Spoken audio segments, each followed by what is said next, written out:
শেষমেশ বিয়েটা ভাঙতে বাধ্য হলেন কনেপক্ষ। অনুষ্ঠান মঞ্চে সকলের সম্মুখে বরের মুখোশ খুলে দিয়ে ঠায় দাঁড়িয়ে তিয়াশা। বিয়ের কোণে তখন বিহম্বল তাকে। খানিক আগে চেঁচিয়ে উঠছিল তিয়া, রীতিমতো খুন করার জন্য হাঁসফাঁস করছিল সে। পরিস্থিতি খারাপ দেখে চেপে ধরল ওর বন্ধু আওয়ান। আমাকে ছাড়, এই হারামির বাচ্চাকে আমি মেরেই ফেলবো। আমাকে কাল বিয়ে করবে বলে আজ এখানে বিয়ে করতে এসেছে। ছাড় আমাকে, জানোয়ার, তোকে তো জুতো পিটা করবো আমি। রৌনকের অবস্থা কাহিল, পরিস্থিতি সামলানোর উপায় খুঁজে পাচ্ছে না। তিয়া যেন আরো রেগে যায়।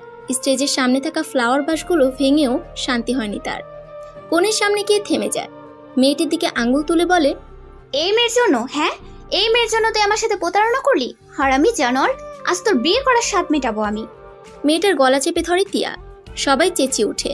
রৌনক ছুটে যায় সেদিকে। এবার কনেকে ছেড়ে রৌনকের উপর হামলা করে। রৌনকের জিভ বেরিয়ে আসার উপক্রম। আওয়ান এতক্ষণ মুখ টিপে হাসলেও এবার তিয়াকে আটকায়। তিয়ার থেকে ছাড়া পেয়ে বারবার শ্বাস নেয় রৌনক। সকালে ছুটে আসে ওর দিকে। কি হচ্ছে বুঝতে পারছে না। একজন লোক চেঁচিয়ে উঠলেন, সম্ভবত কনের বাবা তিনি। কি হচ্ছেটা কি? এই মেয়েটাই বা কে? এভাবে হামলাই বা করছে কেন? আঙ্কেল, আমি আপনাকে পরে বুঝাবো। আগে কি বোঝাবি তুই? কি বলবি ওনাদের? কথা বলতে বলতে রৌনকের কাছে চলে এসেছে তিয়া। আমানের ইচ্ছে হচ্ছে মাটিতে গড়াগড়ি খেতে, তবে খুব কষ্টে হাসি থামিয়ে রেখেছে। রৌনকের কলার চেপে ধরে গালি প্রদান করলো তিয়া। হারামির বাচ্চা, মেয়ে মানুষ দেখলে হুঁশ থাকে না তাই না? জিভ দিয়ে পানি পড়ে, শুধু টাকা চাই তোর। দেখো তিয়া, ভাষা খারাপ করবে না বলে রাখলাম। দাঁতে দাঁত চেপে বলল রৌনক। তিয়ার রাগ বাতাসের গতিতে বৃদ্ধি পেল। সর্বশক্তি দিয়ে ধাক্কা দিল রৌনককে। ধাক্কা সামলাতে না পেরে বরাসনের নিচে পড়ে গেল রৌনক। এতক্ষণ পর বিয়ের কোণে তথা জারিন মুখ খুলল। কি হচ্ছেটা কি এসব? আমাকে কি পাগল মনে হয় সবার? আর রৌনক, এসব কি? কে এই মেয়েটা? জারিন, আমি। রৌনক কথা পূরণ করতে পারেনি, তার পূর্বেই অট্টহাসিতে ফেটে পড়ল তিয়া। সকলের দৃষ্টি এখন ওর উপর। কিয়ৎক্ষণ বাদে বলল তিয়া, এই হারামির উদ্দেশ্য হলো টাকা। যে যত বেশি টাকা দেবে তার সাথে রিলেশন করবে। মানে? বোঝাচ্ছি আমি। এই যে ভোলা ভালা সুন্দর চেহারাটা দেখছো, এর পেছনে লুকিয়ে আছে এক নিকৃষ্ট মানুষ। একটু থামল তিয়া। আওয়ানের দিকে তাকাতেই আওয়ান ইশারায় আশ্বস্ত করলো। তিয়া বলা শুরু করলো, প্রথমে তোমাকে সাহায্য করবে, তারপর নানা বাহানা পাকিয়ে তোমার থেকে টাকা নিবে, কথার জালে ফাঁসিয়ে প্রেমের ফাঁদে ফেলবে, আর সর্বশেষ যেখানে সুবিধা পাবে সেখানেই বিয়ে করবে অথবা বিয়ের অভিনয় করবে। তোমার টাকা শেষ হয়ে গেলে প্রয়োজনে তোমায় বিক্রি করে দেবে এই লম্পটটা। রৌনক শুকনো ঢোক গিলল। তিয়াকে না থামালে সর্বনাশ হয়ে যাবে। তিয়ার দিকে এগোতে গেলেই বাধা হলো আওয়ান। ফিসফিস করে বলল, বেশি বার বেরো না খোকা, ঝড়ে পড়ে যাবে, খেলা তো সবে শুরু। কটমট করে উঠল রৌনক। সেসব দেখার সময় সুযোগ নেই কার। সবার দৃষ্টি তিয়াকে ঘিরে। তিয়া বলছে, আমার সাথে রিলেশন করে অন্য মেয়েকে বিয়ে করতে এসেছে। এই যে একটু আগে আমাকে বললো তোমার বাসায় না মানলে কালকেই বিয়ে করবো আমরা, অথচ এদিকে বর সেজে আছেন উনি। না জানি আরো কতজনের সাথে প্রতারণা করে চলেছে। আঙ্কেল, এই মেয়েটা মিথ্যা বলছে। মিথ্যে বলছি আমি? ওয়েট, দেখাচ্ছি প্রমাণ। ফোন বের করলো তিয়া। রৌনকের ভয়েস রেকর্ডটা শুনিয়ে দিল সবাইকে। রাগে আক্রোশে ফেটে পড়ল জারে। গলায় থাকা মালাটা দুমড়ে মুচড়ে ফেলে দিল। রৌনক বারবার চেষ্টা করছে ওকে থামাতে, কিন্তু ওকে তোয়াক্কা না করে চলে গেল জারে। মাথার চুলগুলো খামচে ধরল রৌনক। ওর সম্মুখে একদলা থুতো ফেলে চলে গেল তিয়া। খিটমিট করে হেসে উঠল আওয়ান। রৌনকের ব্লেজারের কলার ঠিক করে দিয়ে বলল, খেল খতম জামাই রাজা। আওয়ান, তোকে আমি। আহ আহ, আওয়ান নয়, বল আরহাম আওয়ান। বেটা শুধু সারনেমে ডাকে কেউ? গিভেন নেম কি তোর বাপ এসে বলে যাবে? মুখ সামলে কথা বলো আওয়ান। বিগ জিরো ম্যান, তোর মতো মানুষের সাথে কথা বলতেই আমার গা ঘিন ঘিন করে। রৌনকের টাইটা জোরে গলায় লাগিয়ে দিয়ে ছুট লাগায় তিয়ার পানে। তিয়া কাঁদছে। চোখের পানি নাকের পানি এক করে নিয়েছে। মনোযোগ পেতে খ্যাক খ্যাক করে কাশলো আওয়ান। তিয়া গড়গড় করে বলল, দেখ, তুই আমাকে লেগ পুল করবি না একদম, তাহলে আমি পানিতে ঝাঁপ দিয়ে মরে যাব। হ্যাঁ আসছে, আমার পানিতে ঝাঁপ দিয়ে মরে যাওয়া ত্যাগী। আমি এখন মজা করার মুডে নাই, একা থাকতে দে আমায়। থাক, একা বারণ করছে কে? আওয়ান প্লিজ। বিরক্তিকর শব্দ করে একটু দূরে অবস্থান করলো আওয়ান। ওপাশ থেকে নানান রকমের কান্নার আওয়াজ কানে এসে লাগছে, যেন মেঘ ডেকেছে আর বৃষ্টিও সাড়া দিয়েছে। তাই তো অঝোর ধারায় কেটে চলেছে তিয়া। পরিবেশের বাতাবরণ মিহি সুন্দর আজ। আকাশে মেঘ জমেছে, যেমন তেমনই জমে আছে রোদ্দুর। ছোট সময়ে বায়ুমণ্ডলের এই বিশেষ রূপটাকে কত ধরনের ছড়াতে সাজাতো তিয়া। হালকা রোদ্দুরে মাঝে যখন বৃষ্টি পড়তো তখন বলতো, রোদ হচ্ছে, বৃষ্টি হচ্ছে, খেক শিয়ালের বিয়ে হচ্ছে। কৃত্রিমতা থেকে প্রকৃতিকে বেশি অনুভব করে তিয়া। ওর মনে হয় মেঘ আর বৃষ্টির খুব ভালো একটা সম্পর্ক রয়েছে। এই যে মেঘ ডাকলেই বৃষ্টি চলে আসে, সবকিছু তুচ্ছ করে। হাত দুটো বুকে চেপে ধরে এক ফালি শ্বাস নিল সে। বাতাসে ফুলের গন্ধ ছড়িয়ে ছিটিয়ে সে ঘ্রাণ নাকে প্রবেশ মাত্র কম্পন সৃষ্টি করলো ওর দেহ। বাতাস, তুই কি হবি আমার প্রাণ? মেঘেটাকে বৃষ্টি যেমন সাড়া দেয়, তেমন তুই কি আমার ডাকে সাড়া দিবি? মেঘ বৃষ্টির মতো করে কি আমরা একটি গল্প লিখতে পারি না? এতটাই তুচ্ছ আমি? মেয়েটার কথায় ব্যথা ছড়িয়ে বলল। মৃদু হাসির ছন্দ এঁকে ঘরে প্রবেশ করলো আওয়ান। তিয়া বুঝতে পারলো অসময়ে কে এসেছে। কাউচের উপর গায়ে লে দিয়ে আওয়ান বলল, কিরে আজকাল হিংসে করছিস খুব? কিসের হিংসে? কার সাথে হিংসে করছি আমি? ওই যে বললি মেঘ বৃষ্টির মতো কেউ তোর ডাকে সাড়া দিবে কিনা। কেউ বলিনি, বলেছি বাতাস আমার সঙ্গ দেবে কিনা। বেশি বেশি বলিস না তো। অবশেষে বায়ুমণ্ডলের সাথে প্রেম করার শখ জেগেছে। তা বায়ুমণ্ডলের কয় স্তর আছে জানিস তো? দেখ আওয়ান, আমার ভালো লাগছে না, প্লিজ যা এখন। ধপ করে কাউচ ছেড়ে উঠে গেল আওয়ান। তিয়া কোনো প্রতিক্রিয়া করলো না, ঠোঁট দুটো ক্রিশ করে সুর বাজালো। তিয়াকে উদ্দেশ্য করে বলল, বয়েই গেছে আমার। এসেছিলাম কারণ আন্টি বলল তুই নাকি ছ্যাঁকা খেয়ে পাকা না হয়ে খাবারে উপর অভিমান করেছিস, তাই ডাকতে এসেছিলাম। হয়েছে, এবার যা তুই। আগে খাবার শেষ করবি, তারপর যাব আমি। আওয়ান প্লিজ যা, একটু একা থাকবো আমি। তোর সাথে কেই বা থাকতে চেয়েছে? দেখ, যা আসছি আমি।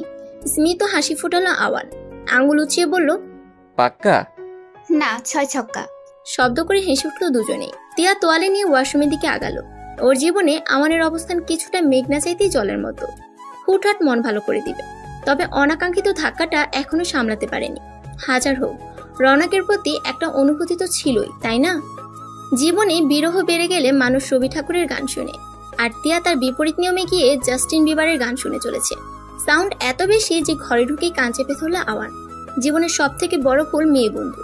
এই মেয়েরা জীবনদশায় প্রচন্ড আবেগী হয়, আর এদের আবেগ সামলানোর মতো বিশাল দায়িত্বখানা উড়ে এসে জুড়ে পড়ে ছেলে বন্ধুর ঘাড়ে। সাউন্ড বক্স অফ হতেই বিছানা থেকে মুখ তুলে তাকালো, কিন্তু আওয়ানকে দেখে ও কোনো রকম প্রতিক্রিয়া না দিয়ে ঠায় শুয়ে রইল আগের মতো। কোমরে হাত গুজে আওয়ান বলল, ভার্সিটি যাস না কেন? মন চায় না। সামনে যে টেস্ট পরীক্ষা আর তারপর ফাইনাল, সেই ধ্যান আছে? আছে। যা, এখন বিরক্ত করিস না। দেখ তিয়া, এই ঝড় বৃষ্টির মাঝে এসেছি শুধু তোর মুড ঠিক করতে। আমার কথাটা শোন।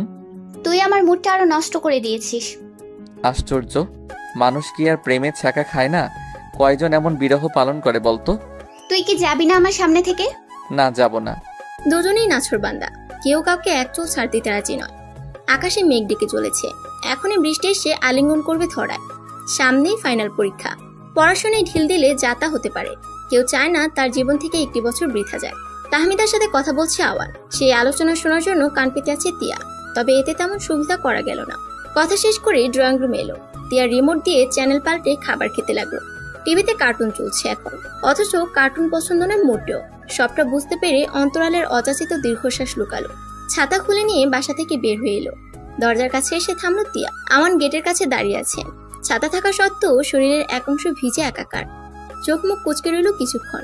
আওয়ান আবার ফিরে এলো। তিয়া কোনো প্রশ্ন করবে তার আগেই কিছুটা পানি ছিটিয়ে দিল ওর গায়ে। এটা কি হলো? বৃষ্টির সাথে বন্ধুত্ব? যত সব। কাল ভার্সিটিতে 2টো বাজে পার্টি আছে, তুই না আসলে আমি কিন্তু ফিরবো না আর। যাব না আমি। তিয়া, আই এম সিরিয়াস। আমিও। মেইন গেটের কাছ থেকে তুমুল গতিতে হর্নের শব্দ করে যাচ্ছে জিমাম। এই ঝড় বৃষ্টির মাঝে পরম নিরুপদ্রবে ঘুমিয়েছিল নিজ বাসাতে, তবে বন্ধুর প্রয়োজনে ছুটে আসতে হলো তাকে। ছাতাটা গুটিয়ে নিয়ে গেটের কাছে এলো আওয়ান। জিমামের অন্তরালে বিরক্তি, তবে চোখে মুখে তার প্রকাশ নেই। বাইকের পেছনে বসতে সুরসুর গতিতে চলতে লাগলো বাইক। দুই বন্ধুই বৃষ্টিতে ভিজে চিপচিপে। কাক ভেজা হয়ে ফিরেছে আওয়ান। ছোট বোন আরশি একের পর এক প্রশ্ন তুলে যাচ্ছে, যার উত্তর দেওয়ার প্রয়োজন বোধ করছে না ছেলেটা। তোয়ালে দিয়ে মাথা মুছে ভেতরে চলে এলো। এক হাতে শার্ট প্যান্ট রেখেই আরশি আবার প্রশ্ন করলো, সত্যি করে বল তো ভাইয়া, এই যে ঝড় বৃষ্টির মাঝে কোন রাজকার্য সম্পন্ন করে এলি? কেন, তুই জেনে কি করবি? বৃষ্টির পানি তো তোর ভালো লাগে না, অথচ সেই বৃষ্টির মাঝেই বের হয়ে গেলি হঠাৎ। তো এটা নিয়ে এত মাতামাতির কি আছে? সেদিন যে আমি বললাম পাশের দোকান থেকে একটা ফেস প্যাক এনে দে, তখন তো বৃষ্টির দোহাই দিলি। দিয়েছিলাম। তাহলে আজ কি করে গেলি? তুই বুঝবি না গাধা। এখন ধর তো ফোন আর ওয়ালেট, পুরো ভিজে গেছে ফোন। কে জানে অক্ষত আছে কিনা। আরুষির কপালে হালকা করে চাপড় মেরে বাথরুমে ছুট লাগালো সে। এই ভরা সন্ধ্যাতে কাক ভেজা শরীরে ঘরে এসেছে, সেটা যদি কোনোভাবে মায়ের নজরে পড়ে তাহলেই লঙ্কাকাণ্ড ঘটে যাবে, যা কাম্য না। তামজিৎ খন্দকারের একমাত্র সন্তান তিয়া, জীবনে না পাওয়া বলতে কোনো অপশন নেই। প্রয়োজনের আগে সবকিছু দেখেছে, সেই হিসেবে এক লম্পট ছেলের জন্য শোক পালন করা বোকামি ব্যতীত আর কিছুই নয়। তবে এত সহজে ট্রমা থেকে বের হতে পারছে না, সারাক্ষণ ক্ষুধার্ত বাঘিনীর মতো প্রতিশোধের অনল বয়ে চলেছে। এত বড় প্রতারণার শিকার আগে কখনো হয়নি যে, তাই বক্ষস্থলটা একটু বেশিই বিক্ষত। সকাল থেকে 2 বার খাবারের জন্য ডেকেছেন তাহমিদা, তবে বিছানা থেকে দেহপিঞ্জর সরছেই না। আবারও ডাক দিলেন তিনি। অলস ভঙ্গিতে উত্তর করল তিয়া। আমি আরো ঘুমাবো মা। সে কি কথা, তাহলে ভার্সিটি যাবি কখন? আমি তো ভার্সিটি যাব না আজ। মেয়ের জবাবে সন্তুষ্ট হলেন না তিনি, তাই ছুটে এলেন এক প্রকার। তিয়াশার রাগ অভিমান সম্পর্কে খুব ভালো করে জ্ঞাত, তাই অনুনয় করে বললেন, কাল কত আশা নিয়ে বাসায় এসেছে ছেলেটা, আর আমি তো খুব জোর দিয়ে বলেছি যাবি তুই। বিষয়টা কেমন দেখায় না এখন? আমাকে না জিজ্ঞেস করে কেন বলো এমন কথা? দেখ মা, জীবনটা অনেক বড়। বয়স কত তোর? মাত্র জীবন দেখতে শুরু করেছিস, এখনই ভেঙে পড়েছিস? আমি ভেঙে পড়িনি মা, শুধু রাগ হচ্ছে খুব। আমার সাথে এমনটা কি করে করলো? আহা, জাহান্নামে যাক না সেসব। এখন বিছানা ছেড়ে উঠ, ফ্রেশ হয়ে নাস্তা কর, তারপর ইচ্ছে হলে ভার্সিটি যাবি, না হলে না। তাহমিদার কথাকে সম্মান করে বাথরুমে গেল তিয়া। আয়নার কাছে আসতেই রওনাকের চেহারা মনে হলো। আক্রোশে হাতে থাকা পেস্ট বক্স ছুঁড়ে মারল। ঝনঝন শব্দ তুলে কয়েক টুকরো হয়ে গেল মিরর। এক অংশ লেগে আছে আর তাতে নিজের মুখচ্ছবির অস্পষ্ট কিছু অংশ দেখা পেল, যা ভয়ঙ্কর তিমিরাচ্ছন্ন। খিটমিটে মেজাজের মেয়ে শানিন, সকলের কাছে এমন বিরূপ প্রকৃতিতেই পরিচিত। মুখে হাসি রাখা পাওয়া যেন কোনো বিরল কাহিনী। সকলের ভালো মুডকে নষ্ট করে দিতে পারে মুহূর্তেই, তাই বন্ধুরা তেমন একটা পছন্দ করে না ওকে। তবে আওয়ান সবার থেকে আলাদা, শানিনকে খুব আগলে রাখে। মেয়েটার মন বোঝার শক্তি যেন সৃষ্টিকর্তা একমাত্র ওর মাঝেই বপন করে দিয়েছেন। অবশ্য এতে বাকিরা অনুরাগ শূন্য, তবুও সবাই এগিয়ে চলেছে মানিয়ে নেওয়ার এক নিষ্ফল চেষ্টায়। হে, সকলের কি অবস্থা? ভালো। আজ এত লেট কেন তোর? আসলে আমার কাজিন এসেছে, ওর সাথে আড্ডা দিতে গিয়ে লেট হয়ে গেল। কিন্তু আওয়ান কোথায়? আসেনি আজ? এসেছে তো। আসছে যখন তো কোথায় মহারাজ? সেটা তো ঠিক জানি না। চারপাশে একবার চোখ বুলিয়ে বসলো সানিন। মডার্ন ফ্যাশনে চলাফেরা করে সবসময়, সেই কারণে পাছে লোকে নানান কথাই শোনায়, তবে সামনে কারো টু শব্দটি নেই। হে আওয়ান। সানিন, ওয়াও, তুই আজ এলি যে? সূর্য ঠিকঠাক উদয় হয়েছে তো? বেশি বেশি হচ্ছে, এমনিতেই আসতাম কাল থেকে। তবে শুনলাম কি যেন পার্টি হচ্ছে আজ। ভালোই করেছিস, আসলে আমি তো বেমানুম ভুলে গিয়েছিলাম তোর কথা। কথাটা বলতেই হাসতে শুরু করেছে আওয়ান। এই হাসিটা বিশেষ পছন্দ হলো না সানিনের, তবে সেগুলোকে গায়ে মাখলো না এই সময়, বরং ব্যাগ থেকে একটা বক্স বের করে বলল, এটা তোর। কিন্তু সানিন, এখন না প্লিজ। সকলের মাঝে উপহার গ্রহণ করতে পছন্দ করে না আওয়ান, তবুও জোরপূর্বক হাসার চেষ্টা করে বক্সটা নিল। হয়তোবা কোনো বড় ব্যান্ডের ঘড়ি আছে এতে, যা পড়ে থাকবে কাবার্ডের কোনো এক এলোমেলো কোণে। গাড়ি দিয়ে চলাফেরা করে তিয়া, তবে সেটা সব সময় নয়। মূলত বিলাসিতা সহ সকল কার্যক্রম ওর মনের উপর নির্ভর করে। পরিবারের একমাত্র মেয়ে হয়, কারো সাধ্য নেই কিছু বলার। তবে আজ গাড়ি ছাড়াই বের হলো। দারোয়ান অবশ্য বললেন গাড়ির কথা, তিয়া নাকচ করে বলল রিক্সা ডেকে দিতে। কথা মতো রিক্সা ডেকে দিলেন দারোয়ান। বাতাবরণ কবষ্ণ নয়, আবার শীতলও নয়, কেমন যেন গুমট বসন্ত বসন্ত ভাব। তবে মূলত এখন চলছে বর্ষাকাল। খটখট আওয়াজ করে এগিয়ে যাচ্ছে রিক্সা। কি সুন্দর জাদু রয়েছে যন্ত্রটিতে। ড্রাইভার মামার পায়ের ছোঁয়াতে চলছে মাইলের পর মাইল। পৃথিবীর সকল সৃষ্টিকর্ম বড় আশ্চর্যজনক। এসব ভাবতে ভাবতে ভার্সিটির কাছে চলে এসেছে তিয়াশা। রিক্সা থেকে নেমে ভাড়া মিটিয়ে দিল।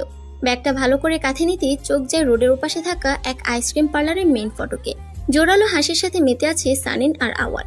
মেয়েটার ভাবভঙ্গিমা কখনোই ভালো লাগে না ওর। মনে পড়ে যায় প্রথম দিনের কথা, সেদিন কি অপদস্থটাই না করেছিল ওকে। পরে অবশ্য ক্ষমাও চেয়েছে, তবে তিয়ার খুব মেটেনি। আইসক্রিমের বিল মিটিয়ে লম্বা লম্বা পা ফেলে সব থেকে জ্বরের ক্ষতিতে বের হয়ে এলো আওয়ান। কিছুক্ষণ পূর্বে ভার্সিটির গেট দিয়ে তিয়াশাকে যেতে দেখেছে। সানিন কিছুই বুঝলো না। হাতে থাকা আইসক্রিমটা গলে গেছে বেশ কিছুটা। সেটার দিকে তাকিয়ে হতাশার শ্বাস লুকালো। জীবন উপাখ্যান এক এক সময় এক এক রকম। এই মুহূর্তে যে তোমার সাথে আছে, কাল সে নাও থাকতে পারে। সবাই শুধু উপর দিয়ে বিবেচনা করে, কার সময় আছে অন্য কারো অন্তঃকরণের খোঁজ রাখা। Sorry everyone. রাখ তুই তোর সরি। এই জগতের সব থেকে লেট ব্যক্তিটা হলি তুই। তাই এক্সাম শেষ হলে কার লেখা সবার আগে কমপ্লিট হয় বলতো? আর ভার্সিটি শেষ হলে কে সবার আগে বের হয়? সেটা তো তোর এক্সট্রা অ্যাক্টিভিটি। তবে ভার্সিটিতে সবার লেট তো তুই ঢুকিস, তাই না? তো হলো তো, ক্রস ক্রস। সুমিতার শব্দভাণ্ডার এবার খালি। বরাবরই যুক্তি দিয়ে ক্রস ক্রস করে মুক্ত হয়ে যায় তিয়া। এই মেয়ের সাথে কথায় পারা মুশকিল। মাত্রই চিপসের প্যাকেটটা খুলেছে জিমাম। চারপাশ থেকে 4টা হাত সবগুলো চিপস নিয়ে নিল। ঘটনাটা এতটাই দ্রুত ঘটল যে প্রতিবাদের সুযোগ পেল না। বিহম্বল হয়ে যাওয়া মুখের পানে তাকিয়ে হেসে উঠল 4 জন। কয়েক সেকেন্ড পর সেই হাসির সাথে যোগদান করলো জিমাম নিজেও। বন্ধু মানেই খাবারে বাঘ বসানো, আর বন্ধু মানেই এক আত্মা 2টি প্রাণ। এদের ক্ষেত্রে এক আত্মা 6টি প্রাণ। মাঝে শুধু পেন্ডিং হয়েছে সানি। মেয়েটার সাথে সকলের বনিবনা হয় না তেমন, তবে বন্ধু মহলের একটি আসন তার জন্য বরাদ্দ করে দিয়েছে সকলের প্রিয় আওয়ান। তবে এই সপ্তম আত্মাটা সকলের থেকে আলাদা। ক্লাসের সম্মুখে এসেই থেমে গেল 5 জোড়া বিচলিত পা। প্রচণ্ড শক্তপোক্ত হয়ে শটান হয়ে দাঁড়ালো। একে একে সবার আগাগোড়া পরখ করলেন প্রফেসর শঙ্কর ভট্টাচার্য। ভদ্রলোকের নামের মতোই ভয়ঙ্কর তেজ বিদ্যমান। কাঁপাকাঁপি শুরু হয়ে গেছে ওদের। All is well, but class টাইমে লেট করা ভেরি ব্যাড। Sorry sir. 5 জনে একসঙ্গে বলে ছোটখাটো টর্নেডোর মতো আওয়াজ হলো। শঙ্কর ভট্টাচার্য গোল গোল করে তাকিয়ে থেকে ভিতরে যাওয়ার অনুমতি দিলেন। আহ্লাদে আত্মহারা 5 জোড়া পায়ের গতি এমন দেখালো যেন ঝড়ো হওয়া বয়ে চলল এইমাত্র। টিয়া, এদিকে আয়। সিট খালি করে দিল আওয়ান। মূলত তার জন্যই অপেক্ষা করছিল। ক্যাম্পাসে ঢোকার পথে দুর্ভাগ্যবশত প্রফেসরের সাথে দর্শন হয়, আর মন না টানা সত্ত্বেও ক্লাসে আসতে হলো। প্রফেসর শঙ্কর স্যার ম্যাথ করাচ্ছেন। পুরো ক্লাসে একটা মশার গুনগুন অব্দি নেই। হোয়াইট বোর্ডটার দিকে অনিমেষ তাকিয়ে থাকা তিয়ার মনোযোগ পাওয়া যাচ্ছে না কিছুতেই। মনোসংযোগ সৃষ্টির লক্ষ্যে হালকা করে শীষ বাজালো, তবে দুর্ভাগ্যের কারণে সেই শীষের শব্দটা একটু বেশি জোরালো হয়ে গেল। ক্লাসরুমে থাকা প্রতিটা নেত্র তাকালো শব্দের উৎস অনুসারে। টিচার ক্লাসে থাকা অবস্থায় কোনো শব্দ করাকে যেখানে পাপ হিসেবে ধরা হয়, সেখানে মুখ দিয়ে শীষ বাজানো তো মহাপাপ। আর এই মহাপাপ কর্ম করেছে আওয়ান। রোষ মেশানো দৃষ্টিতে তাকালেন প্রফেসর। একবার ক্ষমা প্রার্থনা করতেই ঝাঁজ মেশানো কণ্ঠে ভদ্রলোকের জ্ঞান শুরু হলো। এতটাই জোরালো সেই জ্ঞান যা সহ্য করতে না পেরে ব্যাগপত্র গুটিয়ে এক প্রকার পালিয়ে গেল ছেলেটা। পুরো ক্লাসে হাসি রোল পড়ে গেছে। স্কেল দিয়ে শব্দ করে প্রফেসর বললেন, সাইলেন্ট এভরিওয়ান। নীরবতায় ছেয়ে গেল ক্লাসের প্রতিটি স্থান। কিয়ৎক্ষণ পর তিয়াও বের হয়ে গেল। পুরো ক্লাসের দৃষ্টি তখন ওর পদচারণে। কেউ কেউ সাহসের প্রশংসা না করে ঠিক থাকতে পারল না বোধ হয়। আর তার ফলস্বরূপ ধমকে উঠলেন ম্যাথ প্রফেসর শঙ্কর ভট্টাচার্য। মাঠে এসে পা দিয়ে মাটিতে আঁকিবুকি করছিল আওয়াল। সুদূর থেকে ভেসে আসা কণ্ঠের মতো কিছু শব্দ কানে এলো। পেছন থেকে অবিরতহীনভাবে ডেকে যাচ্ছে তিয়া। কাছে এসে শ্বাস নিতে নিতে বলল, কি বলবি বল। আমি এড়িয়ে কখন যাবি কি না তুই। বলবো? আমি কিন্তু দেখেছি আমাকে ইশারা করছিলি। ও ওইটা আসলে হয়েছে কি? কি হয়েছে বল। হেয়ালিপনা পছন্দ নয় আমার। একটা মেয়েকে পছন্দ হয়েছে, কিন্তু বলতে পারছি না। হেল্প কর না দোস্ত। কয়েক প্লেট খাবার দিয়ে ওয়েটার বললেন, আর কিছু লাগবে ম্যাম? না না ঠিক আছে, লাগলে জানাবো আমরা। Okay ma'am. পোজ্জল সাম্মি হয়েছে তোদের? হ্যাঁ, সব কমপ্লিট। ওকে এদিকে আয়। চারপাশে চোখ বুলিয়ে নিল তিয়া। লিস্ট অনুযায়ী সব ঠিকঠাক। মোটামুটিভাবে বার্থডে পালন যে সকল আয়োজন করা হয় তার সবই করা হয়েছে। তবে সত্যিকার অর্থে আজ ওদের কারো জন্মদিনই নয়। তবুও অভিনয় চালাতে হবে। কয়েকটি টেবিলের পরে বসে চকলেট ব্রাউনিতে চামচ দিয়ে নাড়াচাড়া করছিল সানি। সবটা মাথার উপর দিয়ে যাচ্ছে ঠিক, তবে কাউকে প্রশ্ন করার প্রয়োজন বোধ করছে না। শুধু দেখে যাচ্ছে নির্বিকার ভঙ্গিমায়। চেঞ্জিং সাইড থেকে কস্টিউম চেঞ্জ করে এসে একটা চেয়ারে বসলো আওয়ান। লাল রঙের স্যুট বুট পরে একদম ফিটফাট রাজকুমার। স্বামী তো চোখ থেকে কাজল নিয়ে নজরটিকে দিয়ে দিল। হাত দুটো ভাঁজ করে কানের কাছে ঘুরিয়ে বলল, দোস্ত, আগে জানতাম মেয়েদের রূপ সব গোলে গোলে। দোস্ত, আগে জানতাম মেয়েদের রূপ সব গোলে গোলে পড়ে। তবে আজ আরেকটা ধারণা যোগ হলো, অন্য কোনো ছেলেদের না হলেও তোর রূপ ঝর্ণার মতো ঝরে ঝরে পড়ে। বাজে কথা বলবি না শাম্মী। অনেক দিন হলো হাতের জোর দেখাই না, তাই বলে আমার সাথে মজা? খারাপ কি বলেছে? সত্যি তো তোকে খুব সুন্দর লাগছে। প্রজ্জ্বলের করা প্রশংসায় আত্মগরিমা চলে এলো। আওয়ানের শুভ্র মুখের খোঁচা খোঁচা দাড়িতে এসির ঠান্ডা সমীরণে সেই স্পর্শ করে গেল। যত্নে বড় হয়ে যাওয়া চুলগুলো কপালে আশ্রে পড়েছে কেমন। এই মারাত্মক রূপে অনেকের হার্টবিট মিস হয়ে গেছে নিশ্চিত, কিন্তু তিয়াশা ফিরেও তাকাচ্ছে না। কোমরে হাত গুজে দিয়ে শুধালো আওয়ান, আমাকে কেমন লাগছে রে তিয়া? ভালো। শুধু ভালো? তো আর কেমন লাগবে? রোজ রোজ তোর বাদর মুখখানা দেখে আমার অন্তত ঝলসেই গেছে। মেয়েটির চুল টেনে ধরলো আওয়ান। দাঁতে দাঁত চেপে বলল, তুই কোন রাজ্যের রূপসী রে? মেঘরাজ্যের রাজকন্যা আমি, বৃষ্টির মতো সুন্দর। কোথাকার কে? বলে আমি শাহজাহানের বেগম। আর যাই হোক, তোর মতো বাদর নই। আমি বাদর হলে পেত্নির মতো ঝগড়াটে তুই। তিয়ার চুল ছেড়ে দিয়ে চলে গেল সে। এই মেয়ের সাথে কথা না বলাই উত্তম। মুখের মধ্যে যেন বিচুটি লাগানো। গেট দিয়ে দৌড়ে এলো জিমা। হাতের ইশারা দিয়ে বলল, এসে গেছে। চট করে বসা থেকে উঠে দাঁড়ালো আওয়ান। কেকের শেষ মোমটা লাগিয়ে তিয়াসহ সামনে চলে এলো। সুমিতার সাথে কথা বলতে বলতে আসছে একটি অতি সুন্দরী মেয়ে। নিঃসন্দেহে যে কোনো নারী ও মুগ্ধতায় বা ঈর্ষায় কেঁপে উঠবে। সেখানে পুরুষদের অবস্থা কাহিল না হয়ে কি করে পারে? প্রথম বর্ষে অ্যাডমিশন নিয়েছে এবার। রেস্তোরাঁয় ঢুকে সবাইকে হাঁ হয়ে তাকিয়ে থাকতে দেখে ভরকে গেল মেয়েটি। পরিস্থিতি সামলে নিতে কণ্ঠ বাজিয়ে সুমিতা বলল, হ্যালো গাইস, এই হলো আমাদের প্রিন্সিপাল স্যারের বন্ধুর মেয়ে মধুপ্রিয়া। হাই। সকলের সাথে কুশল বিনিময় করলো মধু। সুমিতা চোখ টিপে ইশারা করলো আওয়ানকে। হঠাৎ করে ছেলেটা মনোভাবে বিচরণ করছে ভীত সন্ত্রস্ত। তিয়াসার ধাক্কা খেয়ে কাছে গেল আওয়ান। হাত বাড়িয়ে বলল, হাই, আমি তোমাকে ইনভাইট করেছি মধু। উপস, সরি মধুপ্রিয়া। ইটস ওকে, আমাকে সবাই মধু বলে ডাকে, আপনিও ডাকতে পারেন। জবাবে প্রসন্ন হলো আওয়ান। ইচ্ছাকৃতভাবে মধুপ্রিয়া থেকে শর্ট করে মধু বলে ডেকেছে সে। সানি নেবার জন্য কিছু একটা আজ করতে পারলো, তবে বিষয়টা ভালো লাগছে না ওর। সবাই যে যার মতো জুস নিচ্ছে। তিয়া এসে ফিসফিস করে বলল, কি হচ্ছে কি আওয়ান? মেয়েটাকে ট্রিট করবো কি আমরা? আমি পারবো না রে। গাট্টা মারবো, যা বলছি এখনই যাবি তুই। তিয়ার জোড়াজোড়িতে কনফিডেন্স বাড়িয়ে মধুপ্রিয়ার কাছে এলো আওয়ান। মেকি হাসি দিয়ে বলল, আজকের জন্য তুমি আমার স্পেশাল গেস্ট, তাই তোমাকে ট্রিট করা আমার গুরু দায়িত্ব। আমি ঠিক আছে, সবাই তো আছেই, কোনো অসুবিধা হবে না আমার। এটা বললে কি চলবে মধুপ্রিয়া? আরে চিন্তা করো কেন? আজ বার্থডে বয় তোমার একার নয়, আমাদের সকলের ট্রিট করবে, তাই না রে? তিয়ার কথায় সম্মতি জ্ঞাপন করতে মাথা ঝাঁকালো আওয়ান। পরিশেষে আওয়ানের সাথে এগিয়ে গেল মধুপ্রিয়া। পেছনে ঘুরে ফ্লাইং কিস ছড়িয়ে দিয়ে থ্যাঙ্কস জানালো তিয়াকে। স্থলিত ভঙ্গিতে টেবিলে বসলো তিয়াসা। প্রচন্ড মাথা ব্যথা করছে। শুধুমাত্র এই বাদর ছেলের মুখের পানে চেয়ে মিথ্যে জন্মদিনে হেল্প করে চলেছে। রূপের সাথে গুণেরও অধিকারিণী মধু। মেয়েটির সম্পর্কে যতই শুনছে ঠিক ততই বিমুগ্ধ হয়ে যাচ্ছে আওয়ান। ড্রয়িং ক্লাস না করেও কেউ এত সুন্দর ছবি আঁকতে পারে? দুদিন আগেই সেলফোন নাম্বার আদান প্রদান হয়ে গেছে ওদের। মধুপ্রিয়া এত সহজে বন্ধুত্ব করে নিবে তা জেনেছিল আকাশ কুসুম কল্পনা। ফোনের ফ্রন্ট সাইডে নিজের ছবি ছিল, সেটাকে বদল করে নিয়েছে সেদিনের সাক্ষাৎ শেষে। আমানের সিক্স সেন্স বলছে মধু তার প্রেমে হাবুডুবু খাচ্ছে নিশ্চিত। ভার্সিটি যেতে হবে তাই চটজলদি ফোন রেখে ওয়াশরুমের দিকে ছুট লাগালো। শাওয়ার শেষ করে মিনিট পাঁচেকের মাঝেই পুরোপুরি তৈরি হয়ে গেল। দৃষ্টিনন্দন সৌন্দর্য অবস্থান না হলেও আওয়ানের চালচলন সকলে নজর কেড়ে নেয় ক্ষণিকের পরিচয়। দাঁড়াও আওয়ান। মায়ের ক্ষীণ কণ্ঠ। আওয়ানের পা থমকে গেছে তখনই। সচরাচর মায়ের এমন কণ্ঠ শোনা যায় না, তাই বেশ অনেকটাই ভয় হলো। লাইব্রেরি রুম থেকে খটখট শব্দ হচ্ছে। দিনের এক অংশে ভদ্রমহিলা লাইব্রেরিতে বসে সাহিত্য পাঠে ব্যস্ত থাকেন। সন্তানদের প্রতি বেশ দৃঢ়। পান থেকে চুন খসলেও তুলকালাম করে দেন। কর্মজীবনে একসময় ছিলেন ম্যাজিস্ট্রেট। বেশ কয়েক বছর পূর্বে এই পেশা থেকে সরে আসেন। সেটা যেন বড় এক রহস্য, তবে সন্তানদের প্রতি দৃঢ়তা সর্বদাই একনিষ্ঠ। আমি আসবো? আসো। কোথায় যাচ্ছ তুমি? ভার্সিটিতে। পলিটিক্যাল ইস্যুর কারণে ভার্সিটি তো অফ আজ। ফাইনাল ডিপার্টমেন্ট তো অফ নয়, আমি চাইলে খোঁজ নিতেও পারো। ছেলের কথায় জোর দেখা যাচ্ছে। বইয়ের পাতা উল্টাতে উল্টাতে তাকালেন তিনি। নিজেকে ঠিক রাখতে খুব কষ্ট হচ্ছে আওয়ানের। সামনে দাঁড়িয়ে থাকা নারীটি শুধু তার গর্ভধারিণী মা নয়, বরং একজন একনিষ্ঠ মানুষও বটে। তার সামনে এমনভাবে মিথ্যে বলা চারটিখানি কথা নয়। টেবিলের উপর ধপ করে বইটা রাখলেন সুষমা। বদ্ধকক্ষে সে শব্দ অদ্ভুত শোনালো, যেন বহুদিন পর কোনো শব্দহীন কক্ষের দ্বার উন্মুক্ত করেছে অজানা কেউ।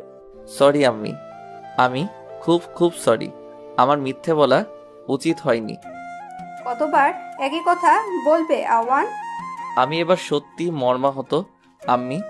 আমি আসলে বন্ধুদের সাথে আড্ডা দিতে যাচ্ছিলাম, যদি তুমি বারণ করো তাই এই মিথ্যাটা। বাক্য পূর্ণ করার জন্য যেসব শব্দের প্রয়োজন আপাতত সেটা মাথায় আসছে না। শুকনো ঢোক গিলল, না জানি কি আছে এই কপালে। কয়েক সেকেন্ড পর বাতাবরণ হালকা হলো।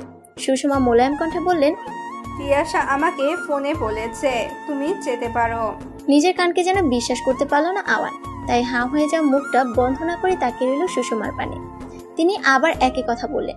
খুশিতে লাফিয়ে উঠল, তবে তার স্থায়িত্বকাল খুবই কম। কোনো মতে রুম থেকে বের হলো। দেয়ালে ঝুলিয়ে রাখা নিজের সব থেকে প্রিয় ব্যাট নিয়ে চুমু এঁকে দিল। ব্যাডমিন্টন টুর্নামেন্ট নিয়েই কথা বলছে জিমা। অন্য পাশে আড্ডা দিচ্ছে বন্ধু মহলের বাকি সদস্যরা।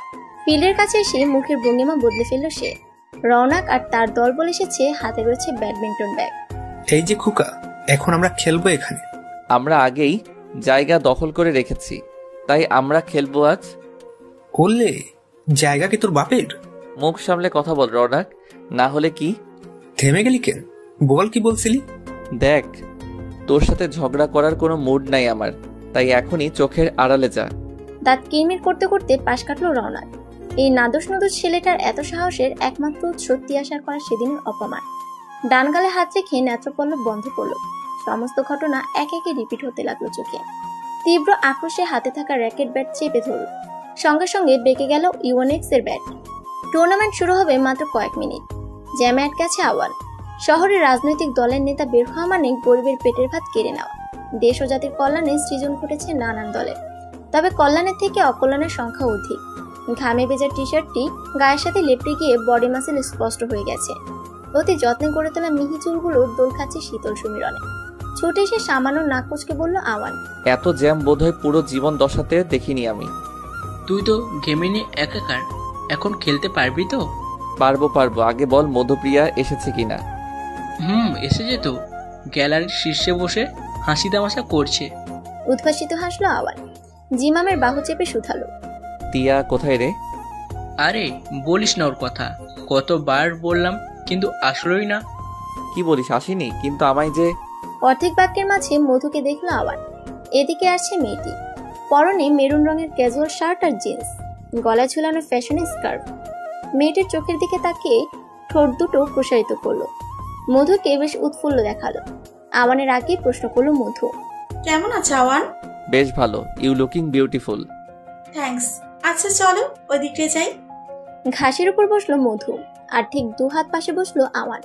মেয়েটি একের পর এক গল্প করে চলেছে। ক্ষণে ক্ষণে ফুটে উঠছে সুচেতা ভাব। বাঁশির শব্দে পেছনে তাকালো আওয়ান। টুর্নামেন্ট শুরু হতে চলেছে, তাই বলল, এবার তো আমাকে যেতে হবে মধু। হ্যাঁ নিশ্চয়ই, বেস্ট অফ লাক। হাত নাড়িয়ে বিদায় জানালো আওয়ান। ঘাসের উপর আরো কিছুক্ষণ বসে থেকে গ্যালারির দিকে অগ্রসর হলো মধু। ঘুম ঝরানো কণ্ঠে তিয়ার রাগ গলে গলে পড়ছে। এতবার বলা সত্ত্বেও কল করেছে সামনে। মেয়েটিকে বলেও লাভ হয় না, তবুও বলল, দেখ, আর একবার ভিডিও কল করলে ফোন সুইচ অফ করে দেব আমি। দোস্ত এমন করিস কেন? আমাদের দুই বন্ধু টুর্নামেন্ট খেলবে আর তুই দেখবি না? আমার চোখে ঘুম শাম্মী, ভিডিও করে পাঠিয়ে দিস। দোস্ত। গুমুট মুখ থেকে চোখ ফেরালো তিয়া। কলকাতার আগে সানেন এসে যোগ দিল। মেয়েটার কণ্ঠ আজ উগ্রতাযুক্ত। সানেনের সাথে টুকটাক যা কথা হলো তা গত 3 বছরের বন্ধুতে কখনোই হয়নি। এমন পরিবর্তনে সব থেকে অবাক হয়েছে তিয়া। আদৌ কি মেয়েটা বদলে গেল? টুর্নামেন্ট হেরে মুখ ভার, এভাবে লজ্জায় মাথা ঠুকে যাবে জানলে কখনই আসতো না আবার। মায়ের আসলে মুখ বুঝে থাকতো লক্ষ্মী ছেলের রূপে। ভাগ্য কিনা এভাবে ঠকালো তাকে। বড় মায়া হলো নিজের প্রতি, সাথে কোথা থেকে যেন ভেসে এলো করুণ স্বীকারোক্তি। আজকের টুর্নামেন্টে হেরে যাওয়ার একমাত্র কারণ তিয়া। মেয়েটার দোষ সব দিকে। যদি না আম্মিকে মানাতো তাহলে টুর্নামেন্টে অংশ নেওয়া হতো না, আর তখন না থাকতো হেরে যাওয়া নিয়ে আফসোস। কিন্তু এখন কি হবে? মধুপ্রিয়ার কাছে যেতে হবে কতটা সংকোচে। আহা, কি সুন্দর আত্মপরিমা নিয়ে চলছিল দিন। তবে এখন তো ফুটো বেলুনের মতো চষে যেতে হবে। ভাবতেই ভীষণ কান্না পেল। শুধুমাত্র মধুপ্রিয়ার দর্শন থেকে বাঁচতে পেছনের দিক দিয়ে বেরিয়ে এসেছে। কখনো কল্পনাও করেনি জীবন তাকে চোরের মতো পালাতে বাধ্য করবে। পকেটের ফোনটা ক্যাচক্যাচ শব্দ করে চলেছে। অনিচ্ছা থাকা সত্ত্বেও ফোনটা সম্মুখে নিল। তিয়াশার নাম দেখে রাগ এসে ভর করলো মুখমণ্ডলে। রিসিভ করে এক নাগারে বলা শুরু করেছে, তোর জন্য মধুপ্রিয়ার সম্মুখে হেরে গেছি আমি। মান ইজ্জত সব মাটির সাথে মিলিয়ে গেল আজ। তুই বল, কোন মেয়েটা এমন হেরো ছেলের সাথে প্রেম করবে? তুই যদি আম্মিকে না মানাতি তাহলে আমি আসতাম না, আর না হতো মান সম্মানের ফালুদা। একটু থেমে আবার বলতে লাগলো, তুই সব ইচ্ছে করেই করেছিস। নিজে তো প্রেমে ছ্যাঁকাকে বেহাল অবস্থা, এখন আমার প্রেমটা শুরু করার আগে ভেঙে দিলি। কার সাথে কথা বলছি আমি? শুধু শুধু সময় নষ্ট হলো। ধ্যাত। কল কেটে গেছে। তিয়ার চোখে মুখে বিরক্তি ভাব। এই মুহূর্তে এসব কথা যদি আওয়ান না বলে রওনাক বলতো তাহলে কেঁদে পুরো ঘরের অবস্থা খারাপ করে দিত। কিন্তু এখন শুধুই রাগ হচ্ছে। একটা শিক্ষা পেল আজ। সাদে বলে না, লোকের ভালো করতে নেই, না হয় দোষটা পড়বে তোমারই ঘাড়ে। বহুদিন ধরে তামজিদ খন্দকার মেয়ের বিয়ে নিয়ে ভাবুক হয়েছে, তবে মেয়েকে বলার মতো সাহস হচ্ছে না। প্রতিটা বাবার নিকট তার সন্তানেরা হয় রাজকন্যা কিংবা রাজপুত্র, তবে একমাত্র সন্তান হলে বলা যায় আদরের দুলালি। তিয়াশার ক্ষেত্রেও আদরের দুলালি ট্যাগটা প্রযোজ্য। মানুষ যাকে অতি ভালোবাসে তাকে নাকি দ্রুত হারিয়ে ফেলার সম্ভাবনা থাকে।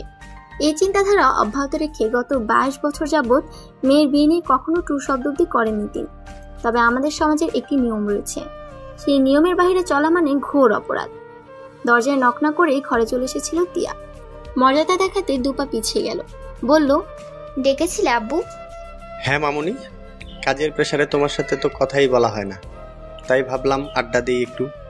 খুব ভালো করেছো, আমার মনটাও আড্ডা আড্ডা করছে। ভেবেছিলাম মাকে বলবো তুমি আসলে যেন ডেকে দেয়। তো পড়াশোনা কেমন চলছে? তোমার মা বলল কিছুদিন আগে নাকি মনমরা হয়ে গিয়েছিলে, কোনো সমস্যা হয়েছে কি? না আব্বু, সবই ঠিকঠাক। আসল কথায় আসা যাক, আমি একটা সিদ্ধান্ত নিয়েছিলাম, যেই কারণে তোমার সাথে কথা বলা। কি সিদ্ধান্ত আব্বু? মেয়েরা ঘরের সৌন্দর্য, তবে একটা নির্দিষ্ট সময় পার হওয়ার পর তাকে অন্য ঘরে যেতেই হয়। আমার বিশ্বাস তুমি বুঝতে পেরেছো আমার কথা। তিয়ার মুখের গড়নে কিঞ্চিত পরিবর্তন ঘটেছে। কিছুদিন আগেই এত বড় ধাক্কা খেতে হলো, এখন বিয়ের মতো গুরুত্বপূর্ণ সিদ্ধান্ত কি করে নিবে? তাছাড়া সামনেই যে ফাইনাল পরীক্ষা, গ্র্যাজুয়েশন কমপ্লিট করে বিসিএস পরীক্ষায় অংশগ্রহণ করতে চায় তিয়া। সেই হিসেবে এখন বিয়ে নামক ভয়ঙ্কর বিষয়টি এড়িয়ে যাওয়াই উত্তম। তাই একটু কৌশল খাটালো সে। বাবার মুখের হাসি ধরে রাখতে বলল, বিয়ে নিয়ে আমার কোনো সমস্যা নেই আব্বু, তবে আগামী 2-3 মাসের মধ্যেই আমার ফাইনাল এক্সাম, আর তারপর বিসিএস পরীক্ষায় অংশ নিতে চাই আমি। এই ব্যাপারে আমার কোনো সমস্যা নেই মামুনি, তুমি পড়াশোনা করো নির্বিঘ্নে। আমাকে শুধু এইটুকু অভয় দাও যে বিয়ে নিয়ে কোনো দ্বিমত নেই তোমার। নেই আব্বু, তবে আমি পড়াশোনা কমপ্লিট না করে বসছি না বিয়েতে। বাবা মেয়ের কথার সাথে মনের মিল হয়ে গেল। বিয়ের আয়োজন ফেলে পারিবারিক কথাবার্তা শুরু হলো এবার। তিয়ার চোখটা সামান্য পানি এসে বিরক্তি সৃষ্টি করছে। বৃদ্ধাঙ্গুলে মুছে নিল তা। এই মূল্যবান অশ্রুকণা এক অমানবিক প্রতারকের জন্য ফেলার কোনো মানেই নেই। বিশিষ্ট শিল্পপতি মুহতাদি আনসারের কনিষ্ঠ সন্তান মধুপ্রিয়া বিষয়টা পুরো ভার্সিটিতে আলোড়ন ফেলে দিয়েছে। দেওয়ার কথা, মাসখানেক আগে বর্ষসেরা শিল্পপতি অ্যাওয়ার্ড পেয়েছেন। সেই হিসাবে নাম ডাক খ্যাতি বেড়েছে বেশ কয়েক গুণ। মধুর চালচলন দেখে বোঝার মাধ্যমে কোটি টাকার উত্তরসূরি। ক্যাম্পাসের চারপাশে মেয়েটি নামে মৃদু গুঞ্জন শোনা যায় এখন। এই মাতামাতির হেতু খুঁজে পাচ্ছে না সানি। তিক্ত হলেও সত্য, আমানের সাথে মধুকে মেনে নেওয়া ওর জন্য কেন যেন বেশ কষ্টসাধ্য। সকলের উপনীত হওয়ার অপেক্ষা করছিল, তবে দ্বিতীয় বর্ষের এক ছেলের চাহনি দেখে অদ্ভুত ঠেকল। কেমন করে যেন দেখছে ওকে। মুখ দিয়ে বিরক্তিকর শব্দ তুলে পথ বাড়ালো সে। ডিপার্টমেন্টের কাছাকাছি এসে পেছন ঘুরে রাগী সুরে শুধালো সানি, এই ছেলে, আমার পিছু নিচ্ছ কেন? আমি তো আপনার পিছু নেইনি। মিথ্যা বলছো কেন? এই ডিপার্টমেন্টের কাছে কি দরকার? আপনাকে কেন বলবো? আশ্চর্য, মুখে মুখে তর্ক করছো আবার। যাও এখান থেকে। আপনি বললেই যাব। আলবাত যাবে, একবার নয় 1000 বার যাবে। হিটমিট করে হাসতে লাগলো ছেলেটি। সানিনের কপালের ভাঁজ বলে দিচ্ছে ঠিক কতটা বিরক্ত সে। তবুও ছেলেটার হাসি থামার নামগন্ধ নেই মাত্র। একরাশ বিরক্তি নিয়ে নিজ ডিপার্টমেন্টের পথে অগ্রসর হতে পেছন থেকে ছেলেটি বলল, আপনার লাল চোখের দৃষ্টি যে আমার ঘুম কেড়ে নিয়েছে, সেই দায় দেবে কে? ঈষৎ রক্তিম মুখ নিয়ে আওয়ানের পাশে বসলো সানি। ম্যাথ স্যার ক্লাসে আসায় কোনো প্রশ্ন করার সুযোগ হলো না। তবে কিছু একটা গন্ডগোল ঠেকলো, যার ঠিক করে অনুমান হচ্ছে না। আবারও ভার্সিটি আসছে না তিয়া। এই নিয়ে ফোনে কলহ চলল কিছুক্ষণ, তবে তিয়া সেমনকে গলাতে পারল না কোনো ক্রমে। এমন অদ্ভুতভাবে পরিবর্তন হওয়া যেন অনায়াসে কয়েক প্রহরের মাথা ব্যথা। প্রেম নাকি বিরহের স্বাদ দেয়, তবে বন্ধুত্ব যে এভাবে কলহ বিরহ ঘুরিয়ে আনে তা জানা ছিল না কোনো কালে। মেয়ে মানুষ হলো যন্ত্রণা, এদের ছাড়া চলেও না, আবার থাকলেও ভালো লাগে না। জিমামকে কল করলো আওয়ান। এত আর্জেন্ট কল শুনে ছুটে এলো সে। হাত পা কাঁপা শুরু করেছে। 8 তলা থেকে সিঁড়ি বেয়ে নেমেছে। লিফটে ওঠার সময় কোথাও, দোস্ত তোর কি হয়েছে, এমন ব্যস্ত কণ্ঠ কেন? বাইকের চাবি দে। পকেট থেকে চাবি বের করে দিল জিমাম। আওয়ান শুধু বলল বিকেলে কথা হবে। পর মুহূর্তে ধোয়া উঠে বাইক নিয়ে মিলিয়ে গেল দৃষ্টির থেকে বহুদূর। হাঁটুতে চিবুক ঠেকিয়ে বসেছে আওয়ান। গালের এক পাশ উঠানামা করছে রাগে। তিয়াশা বাসায় বড় করে তালা ঝুলানো। এদিকে দারোয়ানকেও দেখা যাচ্ছে না। সিঁড়িতে বসে থেকে কোমরে ব্যথা হয়ে গেল, অথচ দারোয়ান লাপাত্তা। সাহেব, এই যে সাহেব। হাঁটু থেকে মাথা তুলে তাকালো আওয়ান, চোখে ঘুমের ক্লান্তি। দুই চোখে হাত বুলিয়ে বলল, কোথায় ছিলেন চাচা? সেই 1টা থেকে বসে আছি। আমি তো ভাত খাইতে গেছিলাম, তবে আপনি জানেন না তিয়া মামুনিরা বাসায় নাই। কি বলেন? সকালেই তো কথা হয়েছে, আমাকে তো কিছু বলেনি। কি কি জানি। আনমনা হয়ে চলে এলো আওয়ান। তিয়া যে ইচ্ছাকৃত এমনটা করেছে তা বলার বাকি থাকে না। ভেতরে ভেতরে জ্বলন হচ্ছে খুব। শুধু শুধু এই মেয়ের জন্য চিন্তা করছিল, অথচ সব ঠিকঠাক। ইদানিং মধুপ্রিয়ার সাথে সময় কাটানো হয় না। সকাল বিকেল মিলে 2-1টা মেসেজের লাইন। বিষয়টা হয়তো সম্পর্কটা খাদ নামাতে পারে। সেই আশঙ্কায় কেঁপে উঠল আওয়ান। মনে মনে ঠিক করলো গিফট নিয়ে যাবে মধুর জন্য। এতে হয়তো মেয়েটির সাথে সম্পর্ক গাঢ় হবে। চশমার ফাঁক দিয়ে নিজের ভাইকে দেখে চলেছে আরুষি। লোকে বলে সদ্য পা দেওয়া কিশোরী মন আর নবযৌবনের আগের সময়টা মানুষ একটু বেশি উপলব্ধি ক্ষমতা পায়, যা মাঝে এসে হারিয়ে যায়। নবযৌবনে পা দেওয়া আরুষির অবচেতন মন একটু বেশি উপলব্ধি করতে পারলো। বাইরের যে মনের রোগ হয়েছে তা যে কেউ বলে দিতে পারে। আরুষি, একটা কাজ করে দিবি বোন? ফট করে এমন প্রশ্ন করায় আটকে উঠল আরুষি। বুকে থুতু দিয়ে কয়েকবার চাপড় দিল ভয় কাটার উদ্দেশ্যে। তুই তো বাংলায় খুব ভালো, একটু গুছিয়ে উইশ লেটার লিখে দিবি। নর্মাল উইশ হয় না বন্ধুর জন্য, একটু আবেগ, নরম মোলায়েম, প্রাঞ্জলভাবে অনুভূতি প্রকাশ। রাস্তায় জারিনের সাথে দেখা হওয়ার পর রৌনকের মন ভালো নেই। মেয়েটার সাথে জীবনের সব থেকে গুরুত্বপূর্ণ বন্ধন সৃষ্টি করতে যাচ্ছিল। যদিও এর পেছনে লুকিয়ে ছিল অসৎ উদ্দেশ্য, তবে মন আজ অন্য কথা বলছে, যা কিছুতেই সরাতে পারছে না। হয়তো এত কাছ থেকে কাউকে অনুভব করা হয়নি, সে কারণে। মাঠ বরাবর আসতেই মাথায় ফুটবলের আঘাত এলো। মৃদু শব্দ করে উঠল সে। কপালে হাত বুলিয়ে সামনে তাকাতেই লাল হয়ে গেল নেত্র। সর্বশক্তি দিয়ে বলের গায়ে আঘাত করে বলল, তুই আমার গায়ে বল লাগিয়েছিস। দেখ রনক, প্রথমত আমি ইচ্ছে করে লাগাইনি, দ্বিতীয়ত ভুল যেহেতু আমারই হয়েছে সেহেতু আমি ক্ষমা চাইছি। ক্ষমাতেই সব মা? তো কি আর করার, এখন কি মারবি আমায়? মাথা গরম ছিল ওর। এখন নিজের রাগকে ধরে রাখতে পারছে না। তীব্র আক্রোশ নিয়ে দাঁত কিরমির করতে লাগলো। আশপাশেই ছিল বাঁশের ফালি, সেগুলো বেশ আকর্ষণ করছে ওকে। কোনো কিছু বোঝার আগে একটা বাঁশ উঠে প্রজ্জ্বলের গায়ে আঘাত করলো। আচমকা আক্রমণের প্রতিরোধ করতে পারছে না প্রজ্জ্বল। লাগাতার মার খেয়ে মুখ থুবড়ে পড়ে রইল মাঠের পাশে। শপিং করেছে তিয়া। বন্ধুদের জন্য টাকা খরচ করতে ভালো লাগে তার, যদিও মিতব্যয়ী সে। তবুও বন্ধুদের ক্ষেত্রে অঘোষিত কার্পণ্য তাকে স্পর্শ করতে পারে না। মৃদু শব্দে গান চলছে, 2-1টা লাইনে ঠোঁটো মেলাচ্ছে। চোখ বন্ধ করে অনুভব করছিল শব্দগুলো। তবে ফোনের অদ্ভুত রিংটোন বজ্রাঘাত ঘটালো পরপর কয়েকবার। 4টি মিস কল উঠে রয়েছে। স্বামী কখনোই এমনটা করে না। বিষয়টা নিশ্চয়ই গুরুতর। সে আশঙ্কায় কল ব্যাক করলো।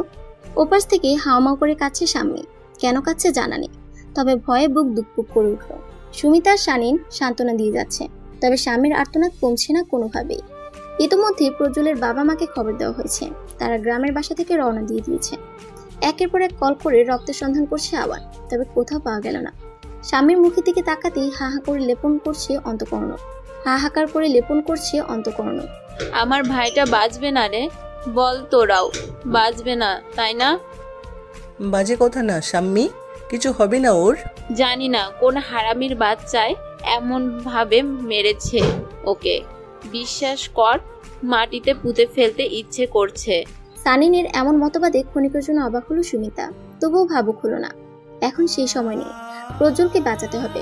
ডাক্তার বলেছেন সিরিয়াস কন্ডিশন, বাঁচার চান্স 40%। হসপিটালের করিডোরগুলোতে ছোটাছুটি করছে তিয়াশা। সে জানে এই হসপিটালে আনা হয়েছে প্রজ্জ্বলকে, তবে সঠিক ফ্লোরটা জানে না। ছুটতে ছুটতে 5 নম্বর ফ্লোরে একটা কেবিনের পাশে দেখতে পেল আওয়ানের পেছনের দিক। কপালে হাত ঠিকই আছে, গায়ে এলোমেলো পোশাক। বোঝা যাচ্ছে খবরটা শুনে বাসা জামা পরে চলে এসেছে। পদশব্দ শুনে তিয়াশাকে বলল, ভালো নেই রে। ডাক্তার কি বলেছেন? 40% বাঁচার সম্ভাবনা। মুখে হাত দিয়ে পিছিয়ে গেল তিয়া। চোখ দুটো ছলছল করছে। গত 4 বছর স্মৃতি একটু একটু করে আন্দোলন সৃষ্টি করছে। হালকা সুমিরনে কাঁপছে ওষ্ঠাধর। তবে কি হারিয়ে যাবে এই বন্ধুটি? একটা সপ্তাহ পার হয়ে গেল। প্রজ্জ্বল এখনো সেই হসপিটালে। সৃষ্টিকর্তার রহমতে এখন অনেকটাই সুস্থ। আমানের খুব রাগ হয়েছিল সেদিন, তবে সকলের বাধাতে রওনাকে 14 মাইলও যাওয়া হয়নি তার। অন্যদিকে সবকিছুর জন্য নিজেকে দোষারোপ করে যাচ্ছে তিয়াশা। ওর ধারণা প্রজ্জ্বল যদি ওর বন্ধু না হতো তাহলে রওনা কেমনটা করতো না। সেই দুঃখে নিজেকে ঘরবন্দি করে রেখেছে। প্রজ্জ্বলকে নিয়ে আসার জন্যই তৈরি হচ্ছে আওয়ান। হালকা নীল রঙের শার্টে সেজে উঠে আওয়ানের সুঠাম দেহ। আয়নায় তাকিয়ে নিজেরই হার্ট মিস হলো কয়েকবার। এই সময় মধুপ্রিয়ার কাছাকাছি গেলে নিশ্চয়ই পুরোদমে মন দিয়ে বসবে মধু। জিমামের সাথে বাইক নিয়ে ছুটে চলেছে হসপিটালের পথে। তবে পথিমধ্যেই ঘটলো আরেক বিপত্তি। কি যেন হয়েছে মধুপ্রিয়ার। সমান তালে কেঁদে যাচ্ছে। আওয়ান কি বলবে ঠাউর করতে পারছে না। পরিশেষে ঠিক করলো মধুপ্রিয়ার কাছে যাবে। জিমামকে হেলমেট দিয়ে বলল, বিকেলে দেখা হচ্ছে, তবে এখন আমাকে যেতেই হবে দোস্ত। আরে ধ্যাত, কি যে বলিস না, সমস্যা নেই কোনো, তুই যা, দেখ কি হলো। হুম, তবে বিকেলে আসবি কিন্তু। বললামই তো আসবো, নিশ্চয়ই আসবো আমি। ডানে বামে তাকিয়ে রাস্তা পার হয়ে এলো। হাতের ঘড়িটার দিকে বারবার চোখ জ্বলে যাচ্ছে। মনে হচ্ছে সময় স্থির হয়ে গেছে। প্রচন্ড চিন্তা হলো এবার, মধুর কিছু হলো কিনা সেই ভয়ে। অডিটোরিয়ামটা ফাঁকা, বাইরে থেকে হালকা হালকা আলো এসে ঢুকছে। সেই আলোতে পরিবেশটা আরো অদ্ভুত হয়ে গেছে। মনে হচ্ছে বহুদিন পর আলোর সঞ্চালন ঘটেছে এই স্থানে। দ্বার খুলে কয়েকবার ডাকলো মধুর নাম ধরে, তবে কোনো সারা শব্দ পাওয়া যাচ্ছে না। বিরক্তি আর রাগ নিয়ে বের হতে যেতেই নুপুরের ঝমঝমে আওয়াজ শ্রবণ হলো। ফট করে পেছনে তাকালো সে, কোথাও কিছু নেই। দুই ব্রুতে ওঠানামা শুরু হয়েছে। মনের অন্তঃপুরে বাজে ধারণারা লুটপাট চালাচ্ছে। বেশি কিছু কল্পনার আগে আলোকবর্তিকা দৃশ্যবান হলো, সাথে কোনো রূপসী নারীর অবয়ব। একটু একটু করে আলোকবর্তিকা নিয়ে এগিয়ে আসে মধুপ্রিয়া। আমান ভাষাহীন হয়ে থেকে নিজ মনকে শাসন করলো কয়েকবার, তবে চোখ যেন সরছেই না। মধুর অধরে স্মিত হাসি। সে বলল, আমি তোমাকে পছন্দ করি আমান। নিজ কানকে বিশ্বাস হচ্ছে না। মধু নিজ থেকে প্রপোজ করবে যা ছিল কল্পনার অতীত। মেয়েটি হাঁটু কেড়ে বসে আছে, কতগুলো চমকিত দৃষ্টি অপেক্ষা করছে উত্তরের আশায়। তবে তৎক্ষণাৎ উত্তর না দিয়ে কণ্ঠে ঝাল মিলিয়ে বলল, উচিত করনি মধু, আমি টেনশনে ছিলাম। তুমি কি ধোকা দিলে? তবে খুব সরি, আমি সত্যি এত ভেবে কাজ করিনি, প্লিজ মাফ করে দাও। মাফ করলো আমান। হালকা হাতে আলিঙ্গন করলো মেয়েটিকে। আমানের বুকে মাথা রেখে চোখ বন্ধ করলো মধুপ্রিয়া। এই সুন্দর মুহূর্তের জন্য কতদিন যাবৎ অপেক্ষায় ছিল, আজ সেটা পরিপূর্ণতা পেল। প্রজ্জ্বলকে বাসায় নিয়ে আসা হয়েছে, তবে আবার আসেনি। ফোনটাও সুইচ অফ। জীবনে এই প্রথমবার আমানের প্রতি ক্ষিপ্ত হলো জিমাম। বহু বছর আগে বন্ধুত্বের সংখ্যা বুঝিয়েছিল আমান। সেদিন থেকে জিমামের লাইফের সব থেকে গুরুত্বপূর্ণ অংশে আবদ্ধ হয়েছে আমান। তবে আজকে না সেই বন্ধুত্বের সংখ্যা ভুলে গেছে নিজে। মানুষ বুঝি ক্ষণিকে পরিবর্তন হয়। লিভিং রুম থেকে হাসির গুঞ্জন শোনা যাচ্ছে। অনেকদিন পর বন্ধুরা সমাবেশ করেছে। সেই আনন্দে ছোটখাটো পার্টির আয়োজনও হলো। ফোন রেখে সকলের সাথে যোগ দিল জিমা। ওর মনটা বারবারই অন্যদিকে চলে যাচ্ছে। তিয়াশা সেটা লক্ষ্য করে বলল, এই জিমান, কি হয়েছে রে তোর? সে কখন থেকে দেখছি জোর করে হাসার চেষ্টা করছিস, কোনো সমস্যা? কই না তো, সব ঠিকই আছে। আসলে বহুদিন পর আড্ডা দিচ্ছি সকলের সাথে, তাই কেমন যেন আড়ষ্টতা কাজ করছে। আচ্ছা সবাই আছে, আওয়ান কোথায়? অর্ধসত্য বলে প্রসঙ্গ বদল করলো জিমা। স্বামীর হাত ধরে আছে প্রজ্জ্বল। জমজ হওয়ার দরুন জীবনে ভালোবাসা কম হয়েছে, বরং মারামারি হয়েছে বেশি। তবে এবার যেন দুজনের মন গলেই জল হয়ে গেল। ভাই বোনের অনন্য ভালোবাসা ফুটে উঠেছে। সত্যি বলতে আমরা প্রিয় মানুষদের আঘাত করতে পারি, তবে অন্য কেউ আঘাত করলে সহ্য করতে পারি না। সেদিনের পর 3টি দিন চলে গেল। আজকাল তো ভার্সিটিতেও আসছে না আবার। সারাক্ষণ মেতে থাকে মধুপ্রিয়ার সহিত। নতুন প্রেমে পড়ে নিয়ন্ত্রণ হারিয়ে ফেলেছে। সময় কেটে যায় চোখের পলকে। সুষমা অথুনা আগের মতো সন্তানদের প্রতি খেয়াল রাখছেন না। সবসময় উদ্বিগ্ন থাকেন। না হলে টানা 3 দিন ভার্সিটি না যেয়ে থাকতে পারত না আবার। আরুষির পড়াশোনাতেও ঢিল হয়েছে। ভার্সিটিগুলোতে একের পর এক পরীক্ষা দিয়ে চলেছে, তবে ভাগ্য সহায়নি। পাবলিক ভার্সিটিতে চান্স হচ্ছে না, যাও হচ্ছে তাও মনের মতো বিষয় পাচ্ছে না। সে নিয়ে মনে মনে দ্বন্দ্ব সৃষ্টি হয়েছে। সকলের মাঝে হাসি খুশি থাকলেও রাতের মধ্যভাগে বাথরুমের ট্যাপ ছেড়ে কান্না করে, কখনো বা হাত পা কামড়ে ধরে। মানসিকভাবে বিপর্যস্ত হয়ে পড়েছে কিনা। আরুষির লিখে দেওয়া লেটারগুলো মনে ধরেছে মধুপ্রিয়া। সেই কারণে আবার বোনের স্বর্ণাপন্ন হলো। দরজার কাছে সে ঠকঠক আওয়াজ করলো। ভেতর থেকে রেসপন্স নেই। আবার নক করলো আওয়াজ, তবে আরুষির সারা শব্দ নেই।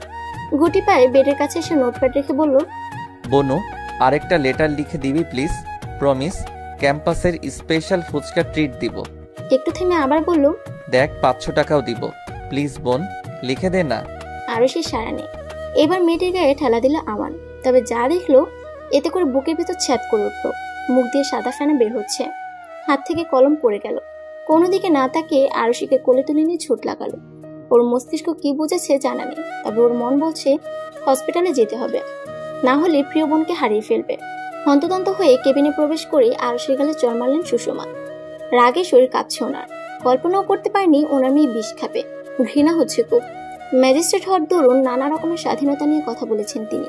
জীবনের উপাংশ নিয়ে রচনা করেছেন নানান বই। আজ সেই মায়ের মেয়ে হয়ে এমন ঘৃণিত কাজ। আমার গর্ভের সন্তান না তুই। আম্মি প্লিজ থাক না এখন। চুপ, একদম চুপ। আশকারা পেয়ে পেয়ে লাঠে উঠে গেছে, না হলে এমন কাজ করতে পারতো না।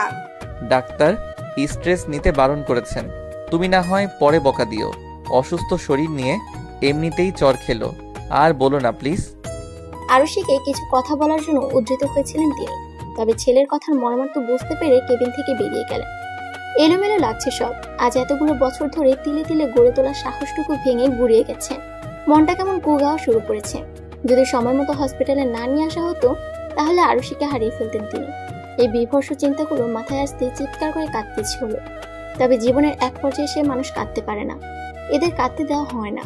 মনোকষ্ট নিয়ে বেঁচে থাকার জন্য হলেও শক্ত থাকতে হয়, যেই সময়টা গত 10 বছর যাবৎ পার করে চলেছেন তিনি। আরুষির খবর শুনেও হসপিটালে এসেছে তিয়াশা। যদিও বা আওয়ানের সাথে মনোমালিন্য চলছে তার, তবে আরুষির খবর পেয়ে না এসে পারেনি। করিডোরে দেখা হলো, পাশ মারিয়ে চলে গেল তিয়া। হৃদয়ে জমায়েত কষ্টখানি অন্তঃস্থলে পিষে বেরিয়ে এলো আওয়ান। ভালো লাগছে না কিছু। সকালের ঘটনা মনে পড়লে শরীরের প্রতি লোমকূপে শীতল স্রোত নেমে যাচ্ছে। মনে হচ্ছে এ পৃথিবীর সমস্তটাই আধারে নিমজ্জিত।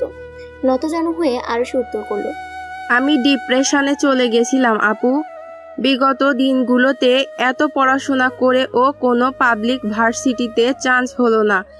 যা ও হয়েছিল পছন্দ তো বিষয় পাইনি আমি। এত টেনশন মিলিয়ে আমি আর পারছিলাম না। সেই কারণেই ঔষধ। ডুকরে কেঁদে উঠল আরুষি। খোলা চুলগুলো রাবার ব্যান্ড দিয়ে বেঁধে দিল তিয়া। আপাতত এই বিষয়ে আর ঘাটাবে না বলে স্থির করেছে। জীবনে মানুষ শুধু শুধু আত্মহননের পথ বেছে নেয় না। এর পেছনে উপযুক্ত কারণ না থাকলেও কিছু কারণ অবশ্যই থাকে। ব্যাগ থেকে 1000 টাকার কতগুলো বান্ডিল বের করলেন সুষমা। ঘেমে নিয়ে একাকার হয়ে গেছেন তিনি। এসিটা ঠিকঠাক কাজ করছে না, পুরনো হয়ে গেছে কিনা। টাকাগুলো খুব দ্রুততার সাথে গুনে নিয়ে বিভক্ত করলেন তিনি। এতগুলো টাকা দেখে থমকে গেল আওয়ান। কম করে হলেও 20 লাখ টাকা আছে এখানে। এতগুলো টাকা সুষমার কাছে এলো কি করে, সে বিষয়ে চিন্তিত হতে দেখা গেল। ব্যাংক অ্যাকাউন্ট খালি পড়ে আছে নিঃসন্দেহে। এত টাকা সঞ্চয় করা সুষমার পক্ষে সম্ভব নয়। 10 বছর পূর্বে আদালত ছেড়েছেন তিনি। এখন প্রাইভেট অফিসে মোট অঙ্কের বেতনে চাকরি করেন। ছেলেমেয়ের পড়াশোনাতে অবলীলভাবে টাকা খরচ করেন তিনি। সমাজে চলার মতো সব রকমের ব্যবস্থা করা ছিল না। মাস শেষে সঞ্চয় করা হয় না, এমনটাই জানতো আওয়ান। তবে এখন কি ওর ধারণার বদল ঘটবে? পাশে বসো আওয়ান। আমি এত টাকা? প্রশ্ন করবে না, বসতে বলেছি বসো। টাকাগুলো অ্যাকসেপ্ট করে তিনি বললেন, আরুষি নিচের ঘরেই আছে। জি আম্মি। মূল কথায় আসা যাক। এখানে 30 লাখ টাকা আছে আরুষির 4 বছরের পড়াশোনার খরচ। এত টাকা? আমি সিদ্ধান্ত নিয়েছি প্রাইভেট ভার্সিটিতে এডমিশন করিয়ে দিব। পাবলিক যেহেতু হয়নি তাই এত ভেবে কাজ নেই। কিন্তু আম্মি। কোনো কিন্তু নয় আওয়ান, তোমার বোনকে হারাতে চাই না আমি। তাছাড়া টাকা নিয়ে আমি পিছু হাঁটতে চাই না। খোঁজ নিয়ে দেখো, তোমার বোনের ড্রিম ভার্সিটি এটা। সুষমা টাকা বুঝিয়ে দিয়ে চলে গেলেন। ভরসা করেন ছেলেকে, তবে নিজেকে ভরসা করেন না একটু। হাতে টাকা থাকলেই খরচ করা হয়ে যাবে। দুটো হৃদয় যখন কাছাকাছি হন তখন একে অপরের প্রতি আকর্ষণ অনুভব করে, সারাক্ষণ কাছে পেতে চায়। আর যখন সেটা হয় না তখনই হয় অভিমান। মধুপ্রিয়ার অন্তঃকরণে এখন যেটা চলছে সেটা অভিমান। প্রত্যাশা অনুযায়ী পাচ্ছে না সে। সহসা নিজ থেকে ফোনও করে না আওয়ান। মনে হয় ভালোবাসা কমে গেছে। কল করে অভিযোগের খাত নামাতে শুরু করলো মধু। এপাশ থেকে তেমন কোনো শব্দ এলো না। এবার হুঙ্কার তুলে কেঁদে উঠল মেয়ে। সান্ত্বনা দেওয়ার মতো অনুভূতি নেই এখন, তবুও বলল, নিজেকে সামলাও মধু। সারাক্ষণ একে অপরের কাছাকাছি থাকবো না আমরা, এটাই তো স্বাভাবিক, তাই না? আমার যে ভালো লাগছে না আওয়ান। আমি কেমন ছন্ন ছাড়া অনুভব করি। সব কিছুতে অনীহা। তোমাকে না দেখতে পেলে বুকের ভিতর কষ্ট হয়। বিগত কিছুদিন ধরে আমি খুব চাপের মাঝে আছি মধু। কাল দেখা করব নিশ্চিত। সত্যি বলছো তো তুমি? হ্যাঁ রে বাবা, এখন আর কেঁদো না প্লিজ, না হলে আমার খারাপ লাগবে। কান্না থামালো না মধুপ্রিয়া, বরং আবারও কান্না শুরু করলো। ফোনের স্ক্রিনে তাকিয়ে ঘনশ্বাস ফেললো আমার। সত্যি বলতে এই মুহূর্তে প্রেমের বাণী শোনাতে ইচ্ছে করছে না তার। পারিবারিক ভেজালটা সবকিছু উঠে চলে এসেছে। তবে প্রেমিকার রাগ অভিমান ভাঙানো প্রেমিকের দায়িত্ব। সেই নিয়ম অনুসারে মধুপ্রিয়ার সাথে মধুলাভ শুরু হলো। পূর্বের ন্যায় বন্ধুবাৎসল হাসি থাকে না আওয়ানের ঠোঁটে। এখন শুধুই হতাশা ভরা কিছু অমায়িক চাহনি ফুটে ওঠে। প্রথমে নিজেকে সংযত রাখলো, এখন স্থির থাকতে পারছে না তিয়াশা। বারবার মন আকুপাকু করছে কথা বলার জন্য। হাজার হোক বন্ধু মানুষ। কিছু সময় হবে আওয়ান। চট করে মেয়েটার মুখ উচ্ছায় তাকালো আওয়ান। তিয়াশার সাথে কথা হয় না 15 দিনেরও অধিক। মন যে কথা বলতে চায়নি এমন নয়, তবে ভেতর থেকে সচলতা পাচ্ছিল না। ক্যাম্পাস চত্বরে কফি শপ থেকে 2 কাপ কফি দিয়ে গেল ওদের। কিছুক্ষণ পূর্বেই অর্ডার করেছিল তিয়াশা। দুজনের মাঝে কোনো কথা হলো না। বেশ কিছুটা সময় পাশাপাশি বসে কাটিয়ে দিল। কফি শেষ করে প্রশ্ন করলো তিয়া, কোনো কিছু নিয়ে আপসেট তুই? তেমন কিছু না রে, আরুষির বিষয় নিয়েই যা মন খারাপ। বাচ্চা মেয়ে ভুল করে বসেছে। আসলে ডিপ্রেশন তো বলে কয়ে আসে না। আমার মনে হয় তুই নিজেও ডিপ্রেশনে চলে যাচ্ছিস। স্বাভাবিক হওয়ার চেষ্টা কর। আমি স্বাভাবিকই আছি। তোর কথাতেই প্রকাশ পাচ্ছে কতটা স্বাভাবিক তুই। দেখ আওয়ান, আমি বলবো না আমি নিজে খুব সাধু, তবে এটা জানি মন খারাপ করে বসে থাকলে লাভ হয় না, সর্বশেষ খারাপই হয়। আমি ভেঙে গেছি তিয়া, আমার মস্তিষ্ক সচল নেই আগের মতো। চারপাশে এত এত ঝামেলা যে আমি নিতে পারছি না। মানুষ কি করে বাঁচে এত দুঃখ নিয়ে। এবার তিয়া নিশ্চুপ, খারাপই লাগছে তার। চোখের সামনে প্রিয় বন্ধুকে শেষ হতে দেখা কারোই কাম্য নয়। সমাধান না দিতে পারলে সান্ত্বনা দিতে নেই। তাই তিয়া স্থির করলো আমানকে খুশি রাখার চেষ্টা করবে। আগের মতো আবার আড্ডা দিবে সবাই। ক্লান্তিতে চোখ বুজে আসছে তিয়ার। সারাদিন লাফালাফি করে এসেছে, তবে সুখ লাগছে এটা ভেবে যে আমানের মনকে স্বস্তি দিতে পেরেছে। তামজিদের আসার খবর পেয়ে নিজের রুমে গেল না আর, সোজা বাবার রুমে এসে বসলো। গা থেকে বাইরের পোশাক অব্দি খুলেনি তামজিদ। মাত্র কয়েক মিনিটের জন্য এসেছেন। কাজ শেষে চলে যাবেন অফিসে। সেখান থেকে মিটিং শেষ করে রাতে বাসায় ফিরবেন। বাবার ব্যস্ততা দেখে চলে যেতে নিচ্ছিল, তবে তামজিদই ডাক দিলেন। চুপটি করে বসে রইল তিয়া। কাজ করতে করতে তামজিদ বললেন, বিজনেস নিয়ে কি মতামত তোমার? তোমার কথা বুঝিনি আব্বু।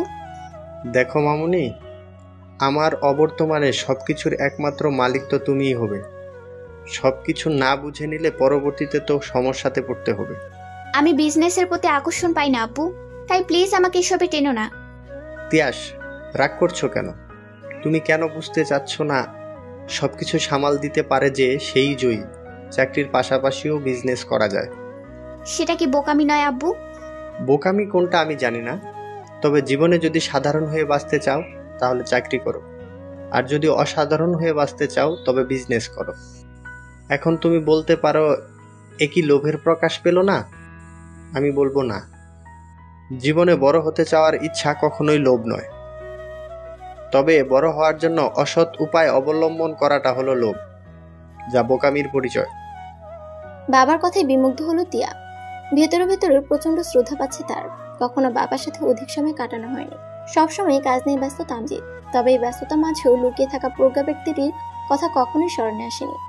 জীবনটা কখনো একপাক্ষিকভাবে চলে না, সবকিছুর অপোজিট সাইড রয়েছে, আর সেই সেট ছাড়া সে অপূর্ণ।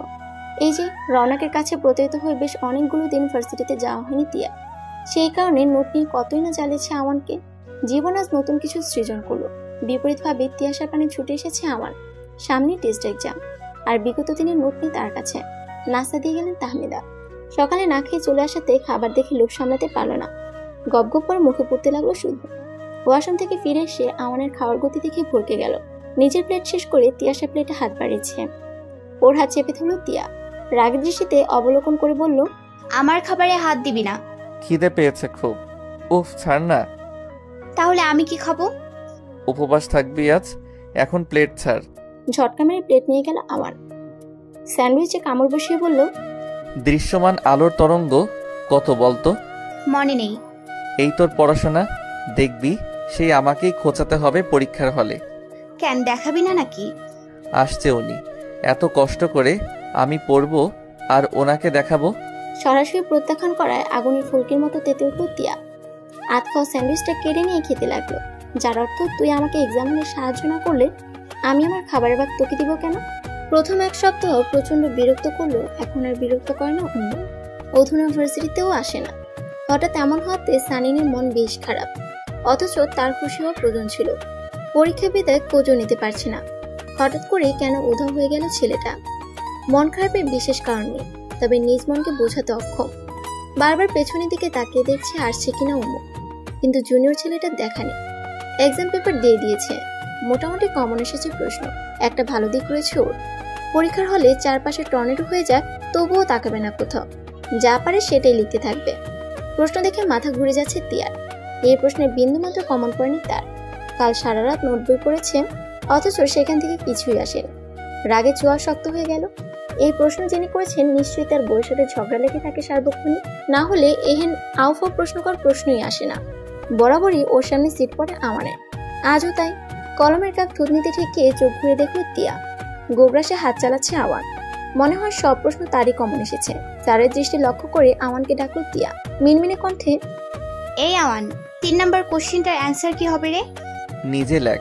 কি লিখতে বলি বুঝিনি, আরেকবার বল। বললাম নিজের যা ইচ্ছে তাই লেখ। বল না রে ইয়ার, এত কষ্ট করে আমি নোটবুক পড়লাম অথচ কোনো কিছু কমন আসেনি।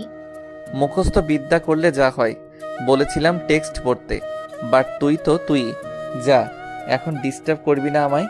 মুখটা শুকনো হয়ে গেল তিয়ার। ভেতরে পাতার মর্ম শব্দের ন্যায় আন্দোলনের সৃজন হয়েছে। নির্ঘাত এবার পরীক্ষায় ফেল আসবে, সেসব চিন্তাতে আসতেই চোখ ঝাপসা হয়ে আসলো। হোয়াটস হ্যাপেন তিশা, লিখছো না কেন তুমি? জি স্যার, এক্ষুনি শুরু করব। এটা তো ভালো কথা নয়, অলরেডি 10 মিনিট ওভার, অথচ তুমি একটা শব্দও লিখোনি। প্রশ্নগুলো পড়ছিলাম স্যার, এখনই লিখব। গার্ড টিচারকে দেখিয়ে লেখার অভিনয় শুরু করলো তিয়াশা। গার্ড চলে যেতেই আওয়ানের পিঠে কলম দিয়ে খোঁচা দিল। পেছন ঘুরে আওয়ান বলল, কি হয়েছে কি, এমন করছিস কেন? আরে ভাই লিখ না। দেখা। কি দেখাবো? প্রশ্ন। প্লিজ প্লিজ দেখা না দোস্ত। পারবো না, পড়াশোনা করবে না, আর এক্সাম হলে আমার গলায় লটকে পড়বে, ওইটা হবে না বাবু সোনা। তিয়াশা বসে রইল। এত সহজে ছাড়া পাত্রে নয় সে, যদি আওয়ান প্রশ্ন না দেখায় তো কলহ রুটিয়ে দিবে। সেই প্রত্যয় নিয়ে বসে রইল মেয়েটি। দুষ্টুমি বুদ্ধির আনাগোনা চলছে অস্থি মজ্জা জুড়ে। জুতো খুলে ডান পাটা উঁচু করে আওয়ানের পিঠে ঠেকিয়ে দিল। চোখ বড় বড় করে তাকালো আওয়ান। অবশ্য তিয়ার কোনো হেলদোল নেই, সে অন্যদিক ফিরে গুনগুন করছে। আওয়ান লেখায় ব্যস্ত হলো। এবার দুপা উঠে আওয়ানের বেঞ্চে রাখলো তিয়া। তিয়া, হচ্ছেটা কি? কই কি হচ্ছে, লেখ তুই। আরে লেখুস না কেন? ফোঁস করে দম ফেললো আওয়ান। লেখা শুরু করলো সে। তিয়াশার মুখটা মেঘের আড়ালে চলে গেছে, আর চোখে সেসব দেখলো আওয়ান। তিয়ার পা বারবার ওর গায়ে স্পর্শ করে যাচ্ছে। যদিও তেমন বিরক্তি আসে না, তবে স্যার দেখলে এই মেয়ের পরীক্ষা বাতিল করে দিবে। হঠাৎ করে দাঁড়িয়ে গেল আওয়ান। এমন কথা ভয় পেয়েছে তিয়াশা। অনুনয় সুরে বলল, দোস্ত প্লিজ বিচার দিস না। স্যার কাইন্ডলি এখানে আসবেন। গার্ড টিচার আসলে লুজ পেপার চাইলো আওয়ান। এবার তিয়া যেন হাফ ছেড়ে বাঁচলো। হেনতেন পর্যায়ে চলে এসেছে পরিস্থিতি। লুজ পেজগুলো মার্জিন করে নিয়ে আবার লিখে শুরু করলো। তিয়াশা তখনও চুপচাপ বসে আছে।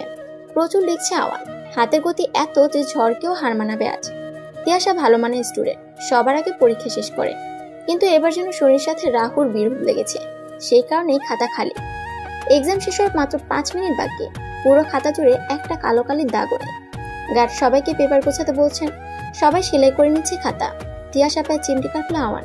মেয়েটির চোখ লাল হয়ে আছে, বোধহয় এখনই কেঁদে দিবে। ইশারা করলো আওয়ান। সামনে পেপার দেখে তিয়াশার চোখ ছলছল করছে। গাধা একটা, নেক্সট কিন্তু আর লিখে দিব না। বিস্ময়ে কথা বলতে পারছে না তিয়াশা। খাতা সেলাই করা হলো, সব চেক করে সাবমিট করা হলো পেপার। হল থেকে বেরিয়ে চারপাশে আওয়ানকে খুঁজছে তিয়াশা।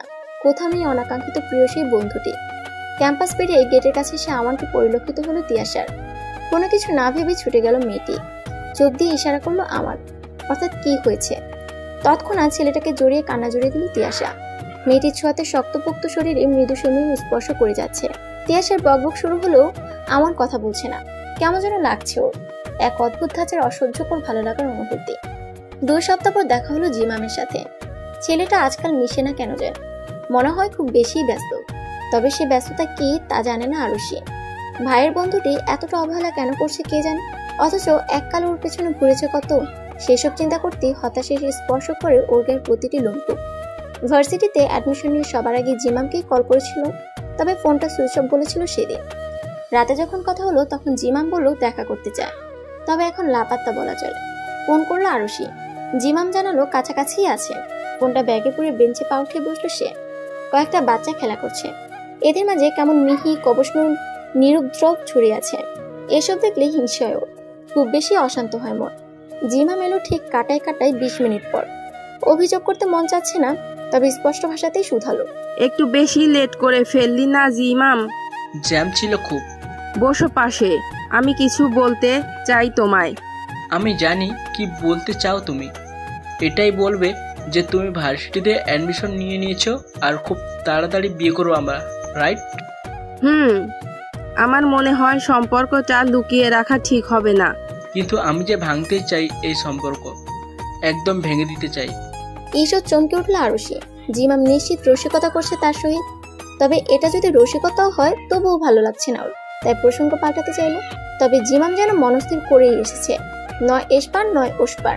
তুমি ঠিক আছো জিমাম? নিশ্চয়ই মদ গিলেছ। দেখো সব ফাজলামো পছন্দ নয় এক বিন্দু পরিমাণ। আমি যাচ্ছি এখন, পরে কথা হবে। আমি সিরিয়াস আরুষি। থমকে গেল আরুষি। জিমামের কথাগুলো ভাবাচ্ছে ওকে। অতি সহজে ছেলেটা সম্পর্ক চুকিয়ে দিল। গত 2 বছরে যত উপহার দিয়েছিল সব টুকে দিল সাদা কাগজে, মিলিয়ে নিতে বলল সব। আরুষি হতবাক হয়ে রইল নিজের ভালোবাসার পাই পাই হিসেব দেখে। এই উপহারগুলো কেনার জন্য কতটা স্যাক্রিফাইস করতে হয়েছে তা শুধু আরুষিই জানে। সেসব আজ তুচ্ছ। গরম গরম করছে মেঘ, আবার এসেছে ধরায়। মেঘের ডাকে সাড়া দিতে প্রস্তুত প্রিয় বন্ধু বৃষ্টি। সেদিকে চোখ রেখে দাঁড়িয়ে আছে আওয়ান। গত কয়েক ঘন্টা আগের দৃশ্যগুলো চোখে ভাসে শুধু। চোখ দুটো ঝাপসা বন্ধ হতে চায়, তবে এমন পরিস্থিতিতে স্বপ্ন থাকা বুদ্ধিমানের কাজ। ঘরে সে নিজের মাকে দেখে হতভম্ব হলো আওয়ান। ভদ্রমহিলার চোখে মুখে আতঙ্ক ছড়িয়ে, যেন কিছু বলতে চায়, তবে বিশেষ কিছু বললেন না তিনি। কেবলমাত্র বললেন রাতে খাবেন না আজ, তাই যেন ডাক না দেওয়া হয়। কথায় বোঝা যায় একা থাকতে চান সে। সুষমা চলে যেতেই আবারও জানালার কাছে ছিল আওয়ান। কিছু সময় দাঁড়ানোর পর অনুভব হলো বৃষ্টির শীতল ফোঁটা তুমুল গতিতে স্পর্শ করে যাচ্ছে চোখ মুখ কান্না সব। টুম করে শব্দ হলো ফোনে। নিশ্চয়ই মেসেজ দিয়েছে মধুপ্রিয়া। মেয়েটার সাথে সারাক্ষণ কথা না বললে অশান্ত হয়ে পড়ে। জ্বালাতনে পড়লো আমার। এখন আবার কল করেছে।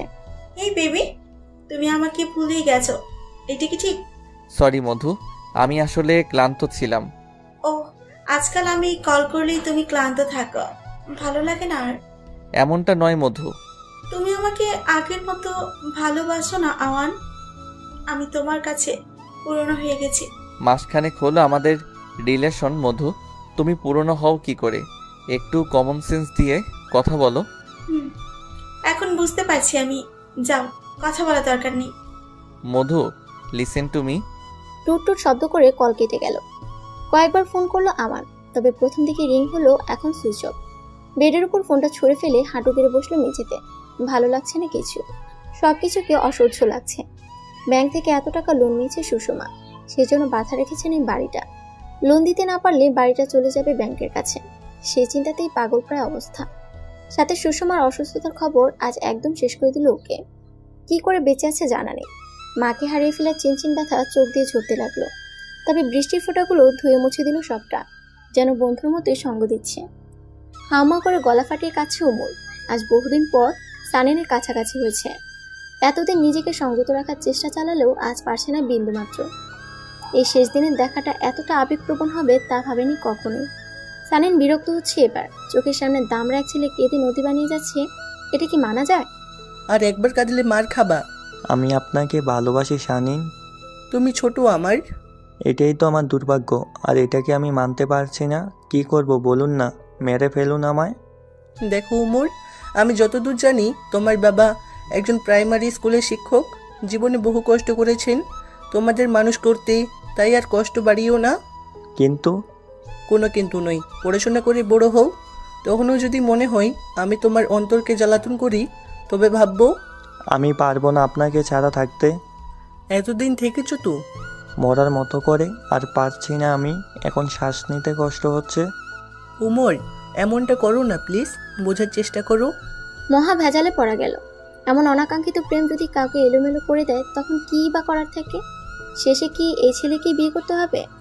এসব চিন্তা চেতনা বিচরণ করছে ওর মন প্রাণ জুড়ে। তখনই পায়ের কাছে লুটিয়ে পড়লো উমর। ওর কাণ্ডে না হেসে পালো না সানিন।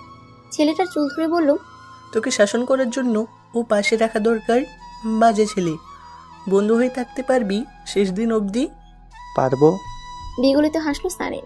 উমরের চোখে মুখে লেপটে আছে প্রবল ভালোবাসা। এই ছেলেটাকে শাসন করার জন্য হলো ওর শেষ দিন অবধি পাশে থাকতে চায় সে। তবে এই সমাজের কথা ভাবলে কেমন মন খারাপ হয়। তাতে কি, কত মানুষই তো এই সমাজের বিরোধিতা করে ভালো থেকেছে আর ভালো আছে। সানিনও না হয় রিস্ক নিয়ে চেষ্টা করবে ভালো থাকার। উমরের ভালোবাসা যদি শেষ দিন অবধি থাকে, তো সানিন চোখ বুজে পার করে দিবে 100 বছর। পরীক্ষার আগের দিন জব খুঁজতে বের হয়েছে আওয়ান। বিষয়টা চোখে পড়তেই গাড়ি থেকে নেমে গেল তিয়াশা। এক্সামের কিছু জিনিস কিনতে বের হয়েছিল। অন্যমনস্ক আওয়ানের কানে তিয়ার ডাক পৌঁছালো না, কেবল হেঁটে যাচ্ছে মাথা নিচু করে। ছেলেটার বাহুতে টান দিল তিয়া।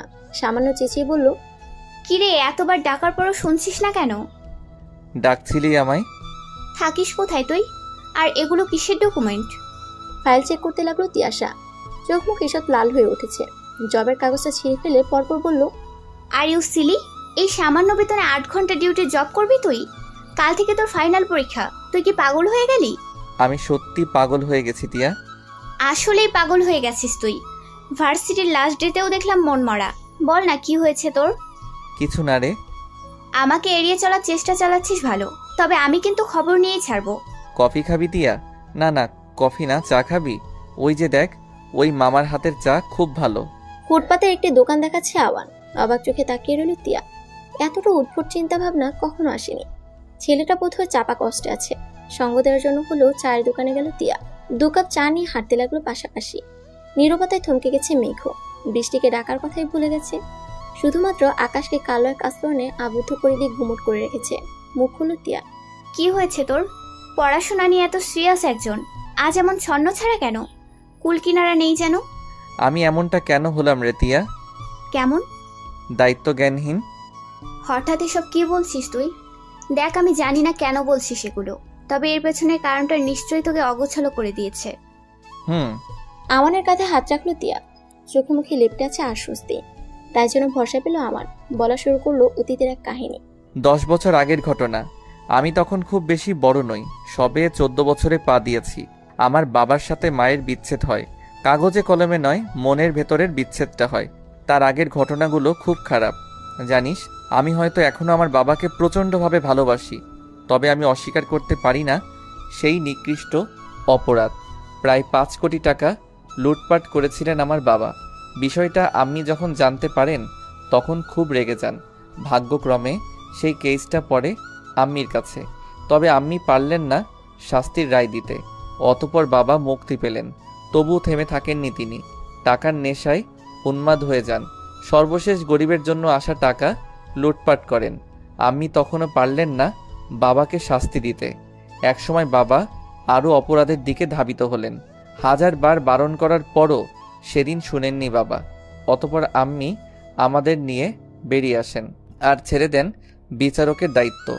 ওনার কথা হলো, যেখানে তিনি নিজেও অন্যায়কে প্রশ্রয় দিয়েছেন, সেখানে কি করে পারবেন অন্যের জন্য ন্যায় বিচার করতে? খুব দ্রুত আওয়ানের জীবনে ঝড় আসতে চলেছে, সে আবার ইতিমধ্যে পেয়েছে তিয়াসা। এই দীঘল রজনী জুড়ে আওয়ানের কথাই ভেবে চলেছে বিচলিত অন্তর। অশান্ত হয়ে উঠেছে মন প্রাণ সব। সুষমা শারীরিকভাবে অসুস্থ, তবে সেটা কাউকে জানতে দেননি এতদিনে। এদিকে ব্যাংকে লোন করেছেন, সেই চিন্তাতে আরও বেশি অসুস্থ হয়ে যাচ্ছেন। এসব জানার পর আওয়ানের অনুভূতি যে কেমন তা শুধুমাত্র সেই জানে। প্রিয় মানুষ আর কোটি টাকার সম্পদ ফেলে এই সাধারণ জীবনযাপন করছেন সুষমা। শুধুমাত্র ন্যায়কে অন্তরে পুষিয়ে বেঁচে আছেন সাধারণ একজন মা হিসেবে। তিয়াসার কান্না পাচ্ছে এবার। খুব খারাপ লাগছে ওর। এই নির্মম ঘটনাগুলো জানা ছিল না এর আগে, তবে এখন যখন জানলো তখন কিছুই করার নেই। পরীক্ষার হলের সামনে তুমুল ভিড় জমায়েত হয়েছে। ভিড়ের মাঝে তিয়াসাকে খুঁজছে সবাই। মেয়েটা এত লেট করে আসছে কেন কে জানে। হলে প্রবেশের 5 মিনিট আগে ছুটে এলো তিয়াসা। হাঁপিয়ে গেছে একদম। সরি গাইস, কাল খুব রাত করে ঘুমিয়েছিলাম, সেই কারণেই সকালে উঠতে পারিনি। আচ্ছা চল তো এখন। ওয়েট, আগে বিরিয়ানি টেস্ট কর। বক্স থেকে বিরিয়ানি বের করলো তিয়া। সকালে হুমড়ি খেয়ে পড়লো বক্সে। শেষমেশ দেখা গেল 1 চামচ ছিল অর্জনে। ফিচেল হাসিতে মত্ত হয়ে চলে গেল সুমিতা। 2-একটা কথা বলে শাম্মী আর প্রজ্জ্বলও চলে গেল নিজের হলের দিকে। জিমাম, আওয়ান আর তিয়াসা যাচ্ছিল, তখনই পেছন থেকে মধুপ্রিয়ার ডাক। মেয়েটি অদ্ভুত ফ্যাশনের ড্রেস পরে। তিয়া সামান্য হাসার চেষ্টা করে বলল, তোমরা কথা বলো, আমরা যাই। আমানের চোখ ছিল সামনের দিকে। মধুপ্রিয়ার সাথে মনের দ্বন্দ্ব চলছে তার। কোন পিক করনি কেন? তুমিও তো করনি। ও, সেই কারণেই এমন করবে? বাহ, প্রতিশোধ নিচ্ছ। মধু, আজকাল তোমার ভাষাতে এমন তিক্ততা কেন? এখন তো তেতো লাগবে, মজা নেওয়া শেষ না। তোমার কথা কিন্তু অন্য দিকে তাক করছে। প্লিজ নিজেকে সংযত করো। আর তুমি কি করেছো? পৃথিবীর সমস্ত বয়ফ্রেন্ড জানে তার গার্লফ্রেন্ডকে কি করে সুখে রাখতে হয়। সেই দিক থেকে তুমি তো লুজার। পরে কথা বলবো, তোমার মাথা ঠিক নেই। পেছন থেকে ডাকলো মধু। নানান কথাই বলে চলেছে সে। আওয়ান সেসব কানে নিয়েও নিল না। ইদানিং মেয়েটার মুখের ভাষা খুব খারাপ হয়ে যাচ্ছে। পুরো পরীক্ষার হলে একটা কথা বলেনি আওয়ান। তিয়াসাও ঘাটায়নি তেমন। পরীক্ষা শেষ করে সবাই আড্ডা দেওয়ার কথা বলে সরাসরি বারণ করে দিলে আওয়ান। তিয়াসা বুঝতে পারলো কিছু একটা হয়েছে, তাই বলল, পরে আড্ডা দেওয়া যাবে। বাসায় ফিরে এসে লম্বা ঘুম দিল তিয়াসা। রাতে ঘুম না হয় মাথা ব্যথা করছে। ঘুম থেকে যখন উঠলো তখন বাজে বিকেল 4:30। ফোনটা সাইলেন্ট হয়ে পড়ে আছে বালিশের কাছে। সেখানে ভাসছে 12টা মিস কল। আওয়ানের নাম্বার থেকে কয়েক সেকেন্ড চুপ করে রইল। ভাবনার মাঝে তাহমিদ এলেন, মুখটা গম্ভীর ছায়ামুখ। সুমিতা কল করেছিল, আওয়ানের মায়ের অবস্থা নাকি ভালো না। অসুস্থ মায়ের হাত জড়িয়ে বসে আছে আওয়ান, চোখ দুটো অসম্ভব লাল, যেন এখনই গড়িয়ে যাবে কয়েক ফোঁটা জল। তবে কোনো বিশেষ মাধ্যমে আটকে আছে সেই বিন্দু ফোঁটা। সুষমা মাথার উপরে থাকা সিলিংয়ের দিকে তাকিয়ে শ্বাস গুনছেন। তিনি খুব করে অনুভব করেছেন এই পৃথিবীতে ওনার সময় ফুরিয়ে এসেছে। সত্যি বলতে কেউ মরতে চায় না, সুষমাও চায় না মরতে। এর পিছনেও বিশেষ কারণ রয়েছে। শান্তির জন্য মানুষ মরণ চায়, তবে ওনার তো মরে গিয়েও শান্তি নেই। এই ছেলে মেয়ে দুটোর কেউ নেই যে। বাবা থাকতো আজ বহু দূরে, এতদিনে হয়তো অন্য কোথাও সংসার পেতে নিয়েছে, আবার নাও হতে পারে। সুষমা চলে আসার পরপরই নাকি দেশ ছেড়েছে, এমনটাই খবর পেয়েছিলেন তিনি। বলা বাহুল্য ভদ্রলোক ছেলে মেয়েদের প্রচুর ভালোবাসেন, সেই বিষয়ে কোনো সন্দেহ নেই। তবে টাকার প্রতি লোভ সেই ভালোবাসাতেও খাদনা নিয়েছিল। এসব স্মৃতিতেই কেমন ভারী হয়ে আসে বুক। মেয়েটা নিতান্তই ছোট মানুষ, তবে ছেলেটা বুঝদার, একমাত্র ভরসা ওনার। অনেক সময় গেলেও আওয়ান কথা বলছে না। নৈশব্দে বুকে জড়িয়ে আছে মায়ের হাত। মমতাময়ী মায়ের জন্য অন্তরটা ছিঁড়ে যাচ্ছে। বেদনাগুলো পাল্লা ভারী করে চলেছে। এর শেষ কবে, কোথায় আর কিভাবে? আমি চলে গেলে কষ্ট পাবি বাবা? এমন কথা বলিও না আম্মি, আমার কষ্ট হয় খুব। একটা সময় তো যেতে হবেই, তাই না? আমার নিরুত্তর। এই চিরন্তন সত্যকে মানতে পারছে না কিছুতে। দাঁতে দাঁত চেপে বসে রইল। সুষমার কথা আগার নেই। ছেলেটার ভাঙা মনকে আর ভেঙে দিতে চান না তিনি। কিছু মুহূর্ত পর খাবারের প্যাকেট নিয়ে কেবিনে এলো তিয়া। কাল রাত থেকে এখানেই পড়ে আছে মেয়েটা।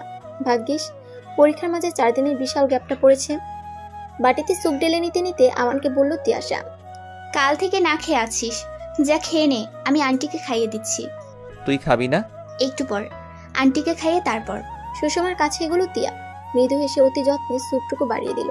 নিজের জীবন থেকে একটি কথা বুঝেছেন সুষমা, আর সেটা হলো রক্তের থেকে মনের সম্পর্ক বেশি গুরুত্বপূর্ণ।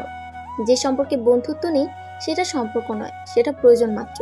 টুল নিয়ে ঠায় বসে আছে আওয়ান, চোখগুলো জানালা পেরিয়ে ও দূরে সারি সারি পাইন গাছের দিকে। গাছপালাগুলো কেমন সজীবতায় ভরপুর। তিয়া বলল, খাবারটা খেয়ে রেস্ট নে একটু। তুই এলে একসাথে খাবো। তিয়াশার কোনো মতামত দেয়নি। সুষমাকে খাইয়ে দিয়ে অন্য প্যাকেটের খাবার সাজাতে লাগলো। কাল রাতে শাম্মী, সানিন, সুমিতা, প্রজ্জ্বল, জিমাম সকলেই ছিল এখানে। ভোরের দিকে এদের সবাইকে পাঠিয়ে দিয়েছে তিয়া। অন্যদিকে কেঁদে যাতা অবস্থা করেছে আরুষি। সুমিতা ওর সাথে করে বাড়িতে নিয়ে গেছে রেস্ট করানোর জন্য। মেডিসিন বক্স নিয়ে কেবিনে নার্স এলো। আমান আর তিয়াকে দেখে বলল, রোগীর রেস্টের প্রয়োজন, আপনারা থাকলে ঘুমাতে পারবে না। আচ্ছা, আমরা চলে যাচ্ছি। নার্স স্যালাইন বদলে দিয়ে সাথে একটা ইঞ্জেকশন পুশ করে দিল। খাবার গুছিয়ে বেরিয়ে এলো তিয়া। আমান তখনও বসে আছে ঘাপটি মেরে। চোখের ইশারায় ডাকলো তিয়াশা। কোনো মতে অশ্রুকণা আড়াল করে বেরিয়ে এলো আমান। খাবার খেতে গিয়েও গলা দিয়ে নামছে না খাবার। বহু কষ্টে শুকনো রুটিগুলো চিবুচ্ছে। ওর খেতে কষ্ট হচ্ছে দেখে তিয়া আবার নিচে গিয়ে লিকুইড খাবার নিয়ে এলো। এতে যদি একটু বল পাওয়া যায় শরীরে। দেখতে দেখতে কেটে গেল অনেকগুলো দিন। শেষ এক্সাম চলছে আজ। তিয়ার মন আকাশে বাতাসে ভেসে বেড়ায়, সেই কারণে কমন পড়েনি আজ।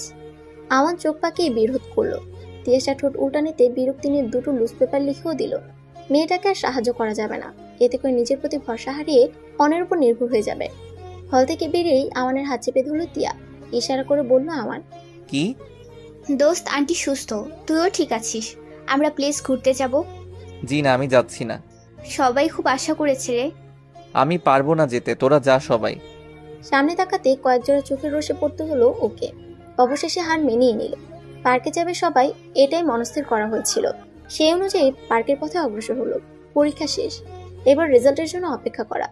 পরীক্ষার আগে যে ভয় কাজ করে তার থেকে সহস্রগুণ ভয় হয় রেজাল্টের জন্য অপেক্ষাকৃত সময়গুলোতে।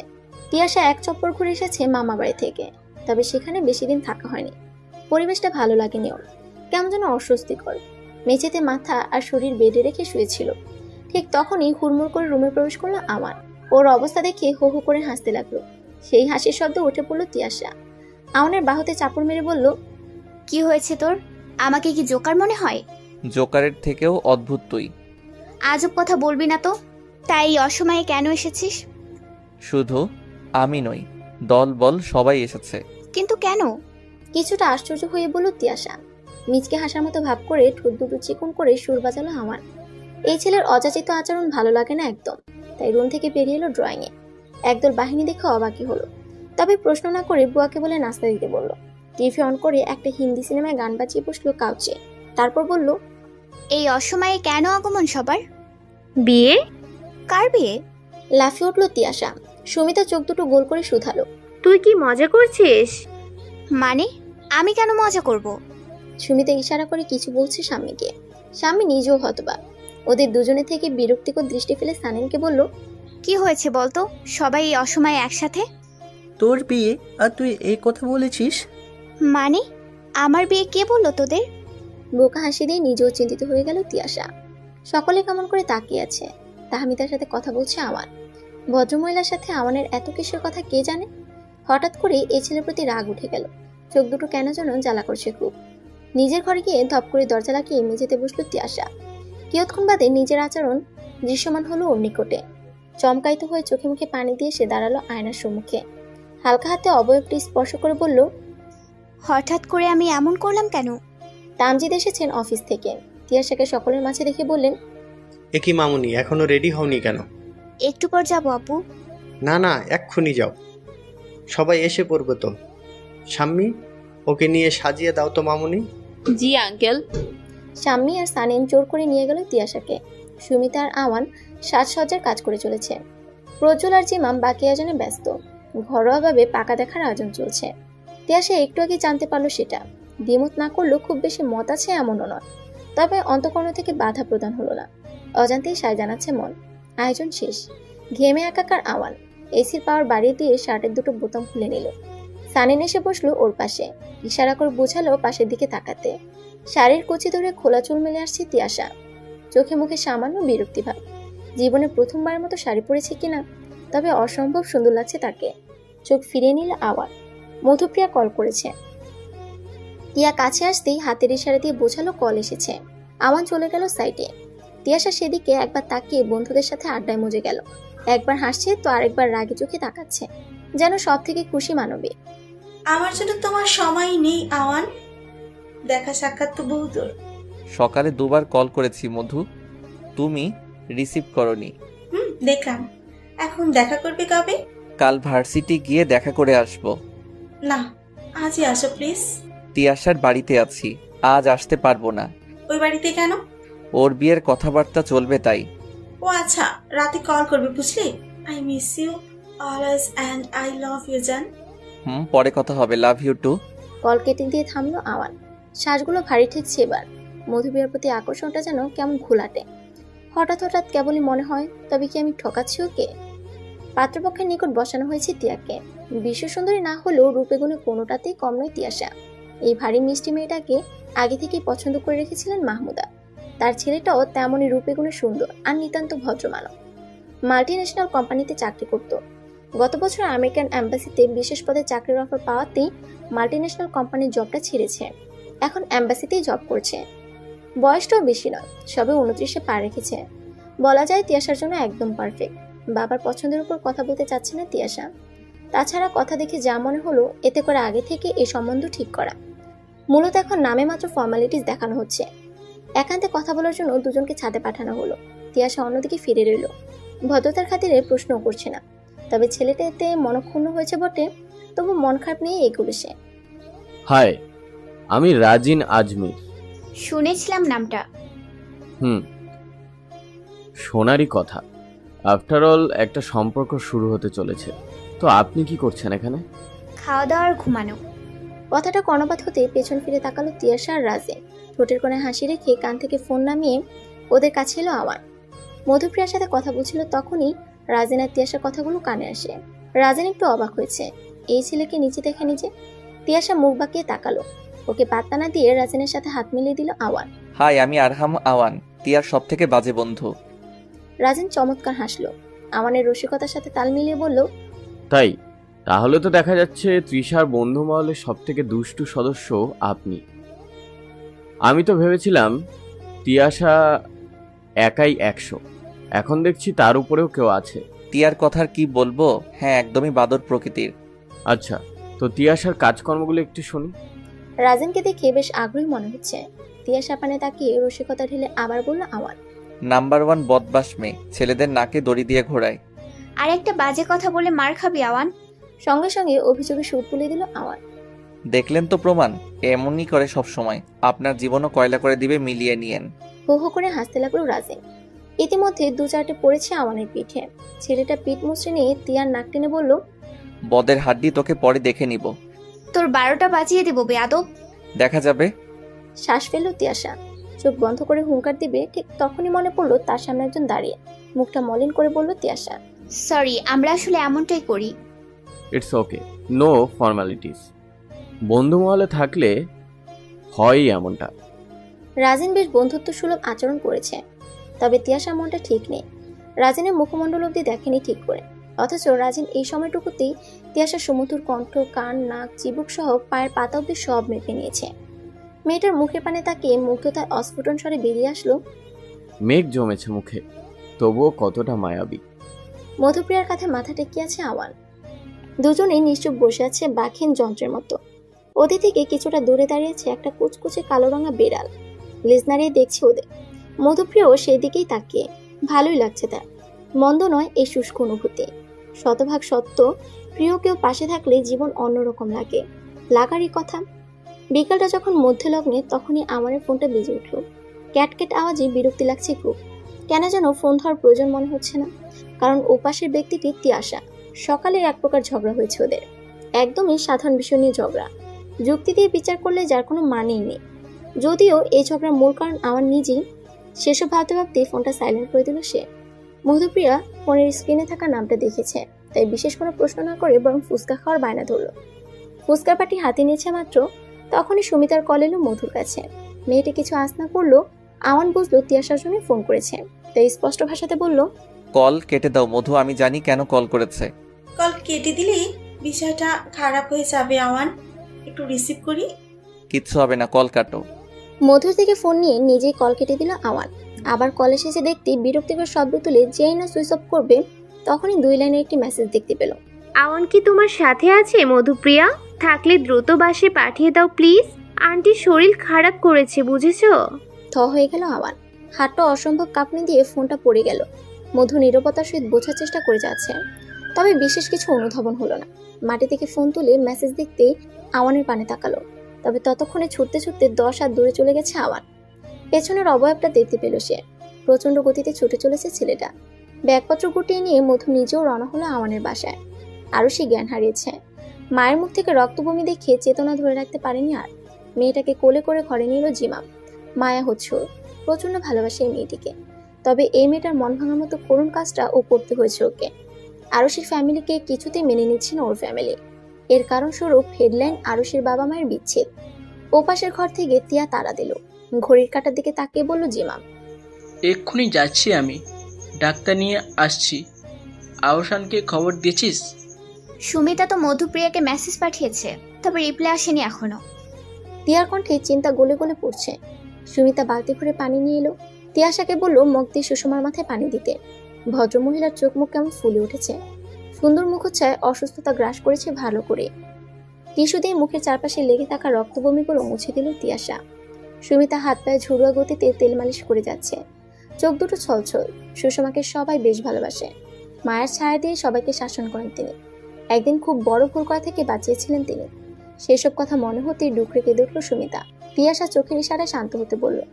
হিচকি তুলতে তুলতে রুম থেকে বের হলো সুমিতা। সামান্য ঝুঁকে সুষমার মাথায় হাত বুলিয়ে দিল তিয়াশা। গলাটা ভার হয়ে আছে, মনে হচ্ছে খুব প্রিয় মানুষকে হারানোর ভয় জেগেছে অন্তরে। মুখ দিয়ে কিছু বলার চেষ্টা চালাচ্ছেন সুষমা। তিয়াশা বিরোধিতা করে বলল, কথা বলো না আন্টি, তুমি খুব দ্রুত সুস্থ হয়ে যাবে, দেখে নিও, খুব দ্রুত সুস্থ হয়ে যাবে। দায়িত্বজ্ঞানহীন ট্যাগটা যেন আওয়ানের জন্য সৃষ্টি করেছেন অবিনশ্বর। নিজের প্রতি ঘৃণা হচ্ছে খুব। টলমলে চোখে বাইক চালিয়ে যাচ্ছে বাসায়। পুরো রাস্তায় একটা পক্ষীরও দেখা নেই। বাইকটা ম্যানেজ করতে কি কষ্টটাই না করতে হলো। তবে মনে হচ্ছে রাস্তা যাচ্ছে না। মুখের মধ্যে নোনা জলগুলো ঝলক দিয়ে যাচ্ছে। 8 ঘন্টার মাথায় বাসে পৌঁছালো সে। তখন সুষমা ঘুমিয়ে আছেন। ডাক্তারের সাথে কথা বলছে জিমা। খুব বেশি চিন্তিত দেখালো ওদের। আওয়ানকে দেখেও কোনো প্রতিক্রিয়া করলো না কেউ। সুপের বাটি নিয়ে এলো তিয়াশা। এ কি, আন্টি কি ঘুমিয়ে আছে এখন? ডাক্তার ইনজেকশন পুশ করে দিয়েছেন।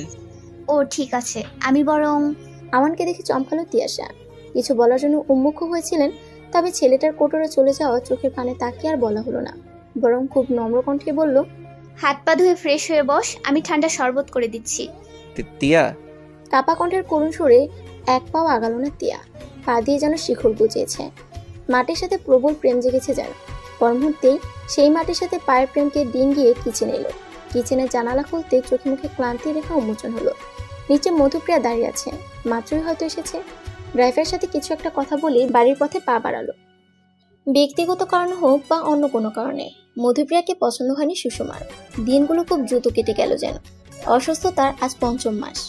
সবটা উপর দিয়ে স্বাভাবিক হলেও ভেতরের অবস্থান খুবই গম্ভীর। জিমাম আবার আগলে নিয়েছে আরশিকে। পরিবারের সাথে এ নিয়ে ব্যবধান চলছে তার। তবে সুষমার পা ধরে ক্ষমা চেয়েছে ছেলেটা। কান্না করতে করতে চেয়েছে তার মেয়ের হাত। মেয়েকে ভালোবাসেন সুষমা। তবে মেয়ের শ্বশুরবাড়ির সাথে যদি আগেই দ্বন্দ্ব চলে তবে কি করে যাবে বাকি জীবনটা? এর প্রত্যুত্তরে জিমাম বলেছিল সে নাকি আরশিকে নিয়ে আলাদা হয়ে যাবে। এই বিশেষ মতামতে সায় দেননি সুষমা। তিনি জানেন একটি সন্তান একটি পরিবারের নিকট কতটা গুরুত্বপূর্ণ। তাই এক প্রকার মনোযুদ্ধ চালিয়েই স্থির করেছেন মেয়েকে পরীক্ষার মাঝে ফেলে দিবেন। শ্বশুরবাড়িতে মানিয়ে নিতে হবে আরশির। মেয়েরা পারে না এমন কিছু নেই। আর ভালোবাসার ক্ষেত্রে এই শক্তি বেড়ে যায় কয়েক গুণ। আরশি যেহেতু ভালোবেসেছে তাই শাস্তিস্বরূপ কিংবা আশীর্বাদ ভেবেই হোক তাকে লড়াই করতেই হবে। মাঝে মধুপ্রিয়ার প্রতি মন টানছে না ওনার। খুব করে চান ছেলের মিষ্টি একটা বউ। মধুপ্রিয়া তেমনই একজন সুন্দরী, লক্ষ্মী, গুণবতী। কিন্তু তিনি যে এই পরিকল্পনার বাহিরে পরিকল্পনা সাজিয়েছিলেন, শেষ সময়ে সে ছেলেটা এভাবে হাজির হবে ভাবতেও পারেনি তিনি। উপন্যাসে পাতা উল্টাতে উল্টাতে এসবই কল্পনা করলেন সুষমা। আজ বৃথা পার করলেন লাইব্রেরিতে। সময়টা খুবই খারাপ। টিভিতে মৃদু শব্দে গান চলছে। তোমার ঘরে বসত করে কয়জন মন, জানো না গানটি? এককালে খুব শোনা হতো এই গান। আজকাল মনে রস নেই একদম। তাছাড়া বয়সটাও কম হলো না। সিঁড়ি বেয়ে দোতলা ওঠার সময় পিছু ডাকলো আওয়ান। আম্মি, সময় হবে তোমার? হ্যাঁ, আমি তো সব সময় ফ্রি। কাজ নেই, ঘরে বসে যতটুকু করা হয় আর কি। কিছু বলার থাকলে বলো এখন। চুলে একটু বিলি কেটে দিবে আম্মি? ঘরে আসো। সুষমার সরল কণ্ঠে একবার শুকনো ঢুক দিল আওয়ান। চোখ দুটো লাল হয়ে ফুলে গেছে। ঘুম হয় না বহুদিন। একটা দুটো চিন্তা নয়, হরেক রকমের চিন্তাকে পুষতে হচ্ছে এই অন্তরে। তবে কোনোটারই ঠিকঠাক সমাধান নেই। আন্টি আসবো? তিয়াশার কণ্ঠ। পট করে মায়ের কোল থেকে মাথা তুলে নিল আওয়ান। হালকা নীল রঙের জামায় বেশ ভালোই লাগছে তিয়াশাকে। মুখে রয়েছে হাসির সরল রেখা। সুষমার সম্মতি প্রদান করলো। তিয়াশা সালাম করে শুধালো, তোমার শরীর কেমন আছে এখন? ঔষধ খাচ্ছ তো ঠিক মতো? খাচ্ছি রে মা, 2 দিন পর পর তো খবর নিচ্ছিস। নিতে তো হবেই, শরীরটা যে ভালো নেই তোমার। আগে বললে এমনটা হতো না। বললেই হলো, তোমাকে তো অনেক বছর বাঁচতে হবে। আমার বাচ্চা কাচ্চা হবে, নাতি নাতনিকে বিয়ে দেবে তুমি, তারপর না হয় মৃত্যুর স্বাদ। কথা বলতে বলতে তিয়াশার চোখ ভিজে গেছে। সুষমার কণ্ঠটাও ভারী হয়ে এলো। তিনিও চান না মৃত্যুকে আগলে নিতে। মনটা বড়ই বিচলিত।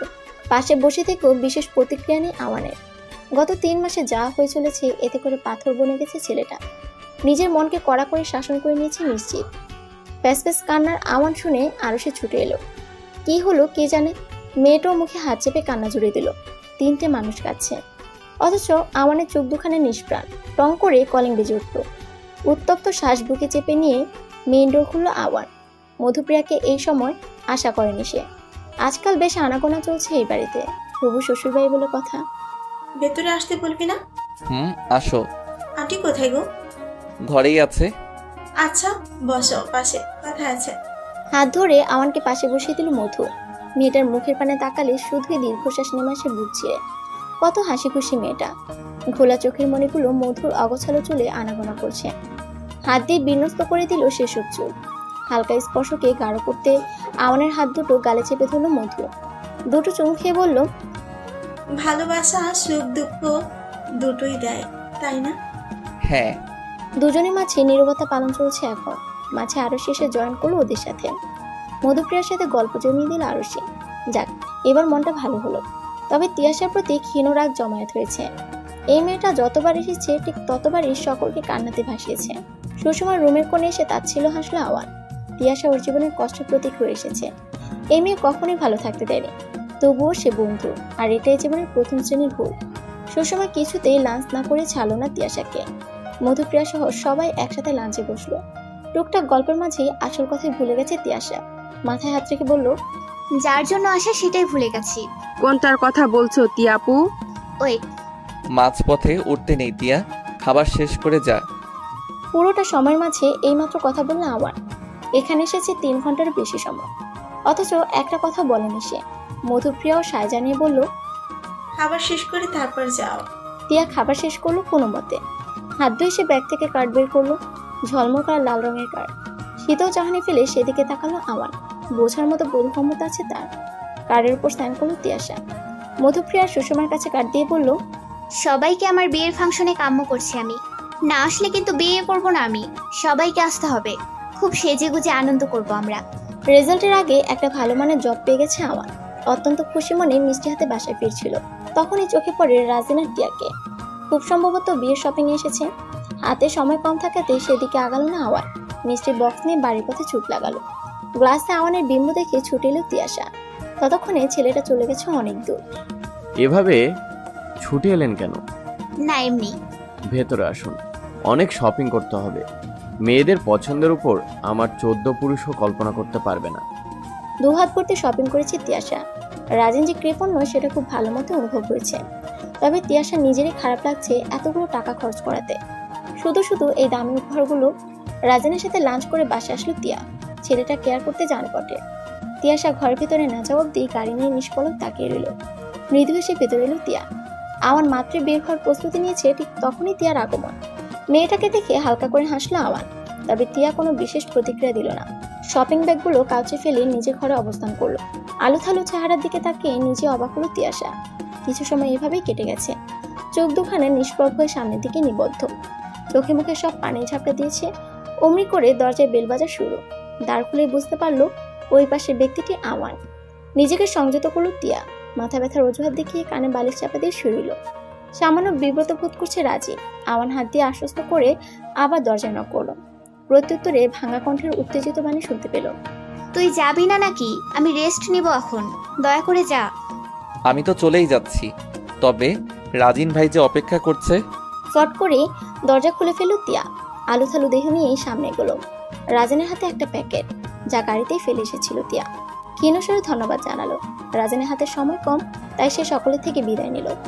আওয়ানও চলে যাচ্ছিল, তবে তিয়াশার হাতের বাঁধনে যেতে পারল না। পেছনে না ঘুরেও আওয়ান বুঝতে পারলো ছলছল করছে কারো নয়, তবে অসময়ে জাগ্রত হওয়া সবকিছু যে ধ্বংস ডেকে দেয়। ফট করেই মেয়েটি হাত ছেড়ে দিয়ে শার্ট খামচে ধরল। রসিকতা ঠেলে আওয়ান বলল, ভাই, তোর এই অদ্ভুত স্বভাব রাজিন ভাই জানে তো? কি? এই যে উল্টো পাল্টো স্বভাব, ছেলেদের উপর টহলদারি করা। আওয়ান প্লিজ, আমি ফাসলামির মুডে নেই। আমিও নেই। তাছাড়া এখন আমার ভালো লাগছে না। মধুর সাথে দেখা করা হয়নি। তোর বিয়ের দিনটা কেন যে আসছে না? আমার বিয়ে নিয়ে তোর এত উত্তেজনা কেন? উত্তেজনা থাকবে না? আফটার অল এক প্যারা নেমে যাচ্ছে ঘাট থেকে। মলিন হয়ে এলো তিয়াশার মুখ। মেয়েটা থেকে সরে গিয়ে চলেই যাচ্ছিল আওয়ান। পর মুহূর্তে কোন মতলবে কাছে এলো। তিয়াশার এক গাছে এলো চুল গুছিয়ে দিতে দিতে বলল, সময় সব থেকে বড় স্বার্থপর। এরা শুধু চলে যায়, তবে সঠিক সময়ে সময় আসে না। আমরা কেবল ভুল সিদ্ধান্ত গ্রহণ করি। তাই বলবো যেমনটা হচ্ছে হোক। আর শোনো, ফ্রিজে মিষ্টি আছে, তোর ফেভারিট মিহিদানার লাড্ডু।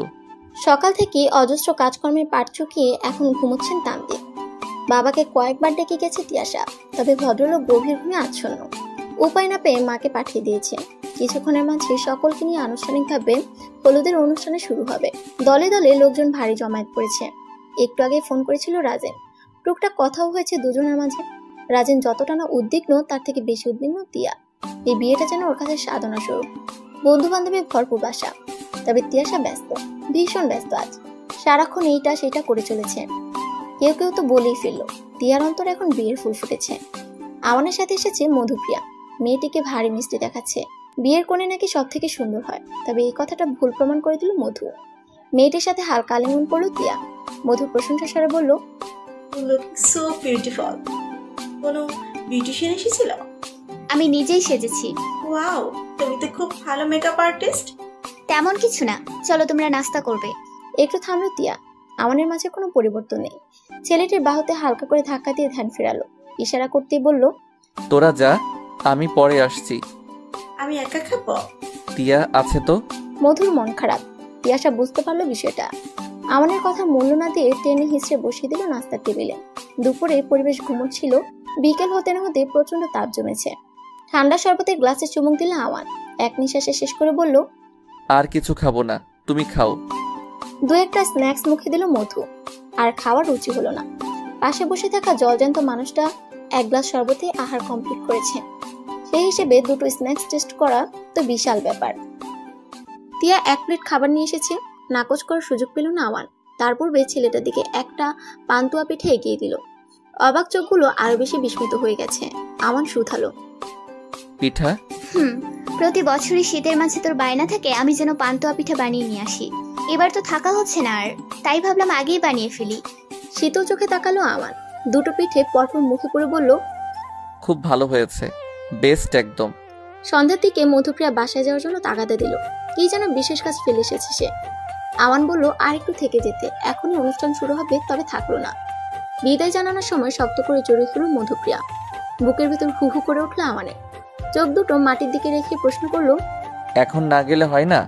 না, এখনই যেতে হবে আমায়, পরে খুব দেরি হয়ে যাবে। মধু? হ্যাঁ বলো। না কিছু না, সাবধানে যাও। বিনা বাক্যে ব্যয়ে এগিয়ে গেল মধুপ্রিয়া। হাতের আঙুল কসলাতে শুরু করেছে আওয়ান। সর্বাগ্যে আগুন লেগে গেছে যেন। শরীরের প্রতিটা শিরা উপশিরা বলছে ভালো নেই তারা। হই হুল্লোড়ের শব্দে আরো বেশি অসহ্য লাগছে সব। বের হওয়ার জন্য মনস্থির করতেই প্রফেসর শঙ্কর ভট্টাচার্যের সাথে দেখা। লোকটা যে খুব বেশি সময় করলো কি সেই বিষয়ে কোনো সন্দেহ নেই, তবে একবার খুব জটিল কথা বলেছিলেন তিনি, যার উত্তর আজও খুঁজে পায়নি আওয়ান। কি আওয়ান, আমাকে দেখে বিব্রত হলে বুঝি? নো স্যার, আমি তো বরং আপনাকে দেখে খুব খুশি হয়েছি। তো চলো বসা যাক। অবশ্যই। বন্ধুর মতো বসেছেন প্রফেসর শঙ্কর। এতে আওয়ানের কেমন ইতস্তত বোধ হলো। একটা সিগারেট এগিয়ে দিতেই আওয়ানের মস্তিষ্ক ফাঁকা হয়ে গেল। ভদ্রলোক মুখ ভর্তি হেসে বললেন, বলেছিলাম না বন্ধু হব তোমার, এখনই উপযুক্ত সময়, নাও ফিল্টারটা। স্যার, আমি আসলে বুঝতে পারছি না। নাও তো আগে। আমি সিগারেটই খাই না। এসব চোরাবুদ্ধি দেখিয়ে লাভ নেই, ধরো এটা। সত্যি খাই না আমি। মাঝে মাঝে বন্ধুদের সাথে তাল তো মিলাও। না মানে। আরে মানে করছো কেন, ধরো তো ভাই। তুমুল উত্তেজিত হয়ে উঠল আওয়ানের মন। ভাই বলে সম্বোধন করেছেন সব থেকে কঠিন ব্যক্তিত্বের স্যারটি। অবাক হওয়ার সাথে সাথে নানান প্রশ্ন জেগেছে অন্তরে। সিগারেটের ফিল্টার নিয়ে ধোঁয়া ছাপাতে লাগলো। এই ইহজগতে শঙ্কর ভট্টাচার্যই বোধহয় একমাত্র শিক্ষক যে নিজ থেকে ছাত্রের হাতে সিগারেট তুলে দিয়েছেন। অবশ্য ভদ্রলোকের দাবি এই মুহূর্তে আওয়ান আর তিনি বন্ধু, এর বাইরে তেমন কোনো সম্পর্ক নেই। আওয়ানকে প্রচন্ড ভালোবাসেন সুষমা, কখনো ছেলের গায়ে হাত তোলেননি, তবে আজ খুব করে ইচ্ছে হচ্ছে চর বসিয়ে দিতে। রাগ নাকি অভিমান জানা নেই, তবে অশ্রু ভেজা নয়নেই বের হলো আওয়ান। বছর 3 পূর্বে বাইকটা তালাবদ্ধ রেখেছিল সুষমা, কারণ এই বাইক নিয়ে বড় রকমের দুর্ঘটনা হতে হতে বেঁচেছিল। বহুদিন হলো দেখা হয় না বাইকটা, কখনো ইচ্ছেও হয়নি, তবে আজ রাগ অভিমানের মিশ্র অনুভূতি থাকাতে সেই বাইকটা নিয়ে বের হলো। ধুলোবালিতে মাখো মাখো হওয়া বাইকে উঠে বসলো। ইঞ্জিনটা কোনো ভাগ্যে যেন ঠিক আছে। শ্বাসাগতিতে বাইক চলছে। আকাশটা কেমন স্থবির হয়ে পড়েছে। কালো মেঘে আচ্ছাদিত আকাশটা বারবার ডেকে চলেছে। মাটিগুলো শুষ্ক হয়ে গেছে প্রকাণ্ড রোদ্দুরে। শান্তির জন্য হলো বৃষ্টি প্রয়োজন, তবে নামছে না বৃষ্টি। মেঘ আর বৃষ্টির দূরত্ব চলছে যেন। নদীর পাড় ঘেঁষে বাইক ব্রেক করলো। চিৎকার করে কাঁদতে ইচ্ছে হলো, তবে কান্না আসছে না কেন যেন। মাটিতে পদাঘাত শুরু করলো। আধারে ঢাকা অম্বর আজ অশান্ত, ভয়ঙ্কর হয়ে পড়েছে সেই রূপ। সন্ধ্যার অস্থিরতা ওকে গ্রাস করেছে। আচ্ছা, খুব কি ক্ষতি হয়ে যেত হাতের সাথে হাতটা বাড়িয়ে দিলে? সন্ধ্যের ঘটনা। প্রফেসর শঙ্কর ভট্টাচার্য মানুষের বিচক্ষণতার প্রশংসা করতেই হয়। তিনি প্রথমেই শুধালেন, আমাকে বন্ধু হিসেবে মেনে নিচ্ছ তো আওয়ান? জি স্যার। হলো না, স্যার নই আমি, এখন আমি তোমার বন্ধু। জি। রিলেশনে আছো রাইট? হ্যাঁ, প্রিন্সিপাল স্যারের বন্ধুর মেয়ে মধুপ্রিয়ার সাথে বিগত কয়েক মাসের সম্পর্ক। কতদূর এগিয়েছে সম্পর্ক? আমি ঠিক বুঝিনি স্যার। আবার স্যার? আহা আওয়ান, আমি তোমাকে বললাম না এই সময়টাতে শুধুই বন্ধু তোমার। আচ্ছা যাক গে সেসব কথা, এখন বলো মধুপ্রিয়ার সাথে ফিজিক্যালি ইনভলভ হয়েছে কখনো? এইসব রক্তিম হয়ে গেল আমানের মুখ। ভদ্রলোককে এখন ভদ্র বলতে ইচ্ছে হচ্ছে না। পরিস্থিতি বুঝতে পেরে শঙ্কর ভট্টাচার্য বললেন, পুরো কথাটা শোনো আগে। আজকাল ছেলেমেয়েরা কি করছে সবই তো আমার জানা। তোমার প্রতি আস্থা আছে আমার, তবুও শিওর হতে চাচ্ছি। Be normal. আমি তেমন নই স্যার। যাক, বসো এখন। আজকাল ছেলেপুলের রক্ত গরম থাকে সব সময়, এরা হুটহাট কাজ করে প্রিয় জিনিস হারিয়ে ফেলে। চিনচিন ব্যথা অনুভব হলো এবার। শঙ্কর ভট্টাচার্য পিঠ চাপড়ে বললেন, ভালোবাসা তো অনুভবই করনি ছোকরা। আমি জানি এই মুহূর্তে যেটা বলবো সেটা অন্যায়, তবে এটাই হলো বেস্ট সলিউশন। সময় আছে এখনো, যা তোমার অস্তিত্বের অংশ সেটার সাথে বেইমানি করো না। যাও আর বাঁধন খুলে দাও নিজের। চোখ খুলল আওয়ান। সন্ধ্যার কিছু কথা ওকে উন্মাদ করে দিয়েছিল। নিজ অনুভূতিকে অনুভব করেছিল, গিয়েছিল নিজের ভালোবাসা জানান দিতে। যদিও পরিস্থিতি অনুযায়ী সেটা অনুচিত, তবে তিয়াসও খুব যত্ন নিয়ে ফিরিয়ে দিয়েছে ওকে। আর যখন মেয়েটার কাছে অনুনয় শুরু হলো, তখন হুঙ্কার তুলে কান্না জুড়ে দিয়েছিল। খুব করে বলেছিল এমনটা কেন হলো, আর কেনই বা এই বন্ধুত্বটা অনুভূতি জাগালো। আওয়ান হাজারবার বলা সত্ত্বেও রাজি হয় না তিয়া। সবটা ভেবেছে সে, পুরো দমে করে নিয়েছে এই অনুভূতির সমাপ্তি। আর সবটা যখন নজরে আসে সুষমার, তখনই তিনি রেগে যান। ছেলের প্রতি ক্ষোভ নাকি অভিমান জড়িয়েছেন তা জানা নেই।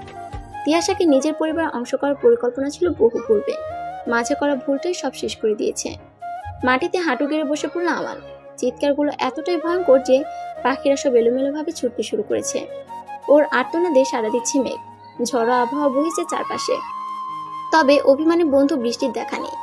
তিয়াশার ছবিটা বুক পকেট থেকে বের করে শুরু হলো ছেলেটার আর্তনাদ আর পাগলামি প্রেম নিবেদন, সাথে নিজের প্রতি নিজের জন্য তিক্ত সব বাণী। আঘাতে আহত হলো শরীরের প্রতি অঙ্গ, তবু ক্ষান্ত হচ্ছে না এই মন। তিয়াশা ছাড়া 1 মাইক্রোসেকেন্ড চলাও সম্ভব নয় ওর। এই বিশেষ বাণী খুব করে বুঝে গেছে সে। কিন্তু তিয়া তো চাচ্ছে না এই বন্ধন। ভুলের শাস্তিগুলো বিচ্ছেদের মতো কঠিন শব্দে জুড়ে দিয়েছে। তিয়ার গায়ে প্রথম হলুদের ছোঁয়াটা সন্ধ্যার দিকে এসে আওয়ানি দিয়েছে। সেই থেকে মেয়েটার মন ভালো নেই, বুক ভারী হয়ে আসে একটু পরপর। কেউ যেন খুব আদরে ভঙ্গিমাতে যন্ত্রণা দিয়ে গেল। পুরো বন্ধুমহল এখন ছিন্ন ভিন্ন। দুজন মানুষের অনুভূতি সবাই টের পেয়েছে কিনা, তবে কি করার আছে? কিছু করার নেই। হ্যাঁ, সত্যি আর কিছু করার নেই। এই মুহূর্তে দাঁড়িয়ে দুটো লাইফের সাথে জুড়ে গেছে আরো 2টি লাইফ। সবকিছু চাইলে পরিবর্তন করা যায় না। নিজ মনকে দৃঢ়তা দিয়ে বেষ্টন করল তিয়া। ঠোঁটের কোণে ঝুলিয়ে দিল প্লাস্টিকের মন করা হাসি। একে একে হলুদ কার্যক্রম শুরু হয়ে গেল। নিজেকে সংযত রেখে গুটিসুটি মেরে বসে আছে তিয়াশা। এরই মাঝে হই হুল্লোড় পড়ে গেল রাজেনার সাথে। সকলে তো বউ পাগলা উপাধি জুড়ে দিয়েছে তাকে। মিউজিকের তালে তালে রাজেন ও তার বন্ধুরা ডান্স শুরু করলো। তিয়ার কাজিন সমগ্র নিজেদের অবস্থান ধরে রাখতে যোগল তাতে। সামনের দিকে তাকিয়ে তিয়ার চোখের কোণ বেয়ে নেমে গেল এক ফোঁটা অদৃশ্য জলবিন্দু, যা কোনো মানবের চোখে দৃশ্যমান হয় না। হলুদের অনুষ্ঠান শেষ হয়েছে। তিয়াশার বন্ধুরা কোনো মতে দাঁড়িয়ে আছে। ভাঙা রেকর্ডের মতো গলা ছেড়ে গানও গাইতে হলো তাদের। সকলের মাঝ থেকে উঠে এলো তিয়াশা। কেউ সন্দেহ করেনি, করার কথাও না। ঘরে ফেরার পথে আমানের অভাব দেখলো বোধ হয়। তবে মুহূর্তে মিলিয়ে গেল ছেলেটা। চিন্তন হলো আদৌ কি বাস্তব ছিল সেটা, নাকি ছিল ভ্রম। এই যে হবু মিসেস, কি ভাবছেন এত? আপনি এখানে? এতক্ষণে তো ফিরে যাওয়ার কথা, ফিরে যাননি কেন? ভাবলাম আর একটু সময় কাটিয়ে যাই, বাসায় গিয়ে কি আর হবে। ও, তো বসুন না সকলের সাথে। হ্যাঁ যাব, তবে আপনি চলে যাচ্ছেন কেন? আমি একটু ক্লান্ত। ও আচ্ছা, তাহলে যান, আমি আর বাধা দেব না। ধন্যবাদ। রাজেনকে সামাল দিয়ে পায়ের গতি বাড়ালো তিয়া। ওর পদাঘাতে মাটিও যেন ভূকম্প সৃজন করলো। নিজ কক্ষে এসে সোজা শাওয়ারের নিচে বসে রইল। হলুদের হলুদ বর্ণে রাঙাতে লাগলো পুরো শরীরকে। একটু একটু করে ঘষে নিল চিবুকের শেষ হলুদটুকু। মাথা ব্যথা করছে এখন। ঘুম প্রয়োজন, শান্তির ঘুম। পরদিন খুব সকালে তাহমিদ এলেন, মেয়ের মাথা টিপে দিয়ে গেলেন অনেকক্ষণ। স্লিপিং পিল খাওয়াতে ঘুম এখনো কাটেনি। আদরের ভঙ্গিমায় তিয়াশা বলল, ভালো লাগছে না মা? সকাল সকাল উঠেছিস যে, তাই। একটু রেস্ট নে, ঠিক হয়ে যাবে। কিছু সময় পর অনেকটা ধকল যাবে। আব্বু বাসাতেই? কাজে বের হয়েছে, আসবে একটু পর। 1 কাপ লিকার চা দিও তো, মাথাটা এখনো ঝিম মেরে আছে। তুই বস, আমি পাঠাচ্ছি। কাল রাতে খুব বেশি চিন্তা করতে হয়েছে তিয়াশাকে।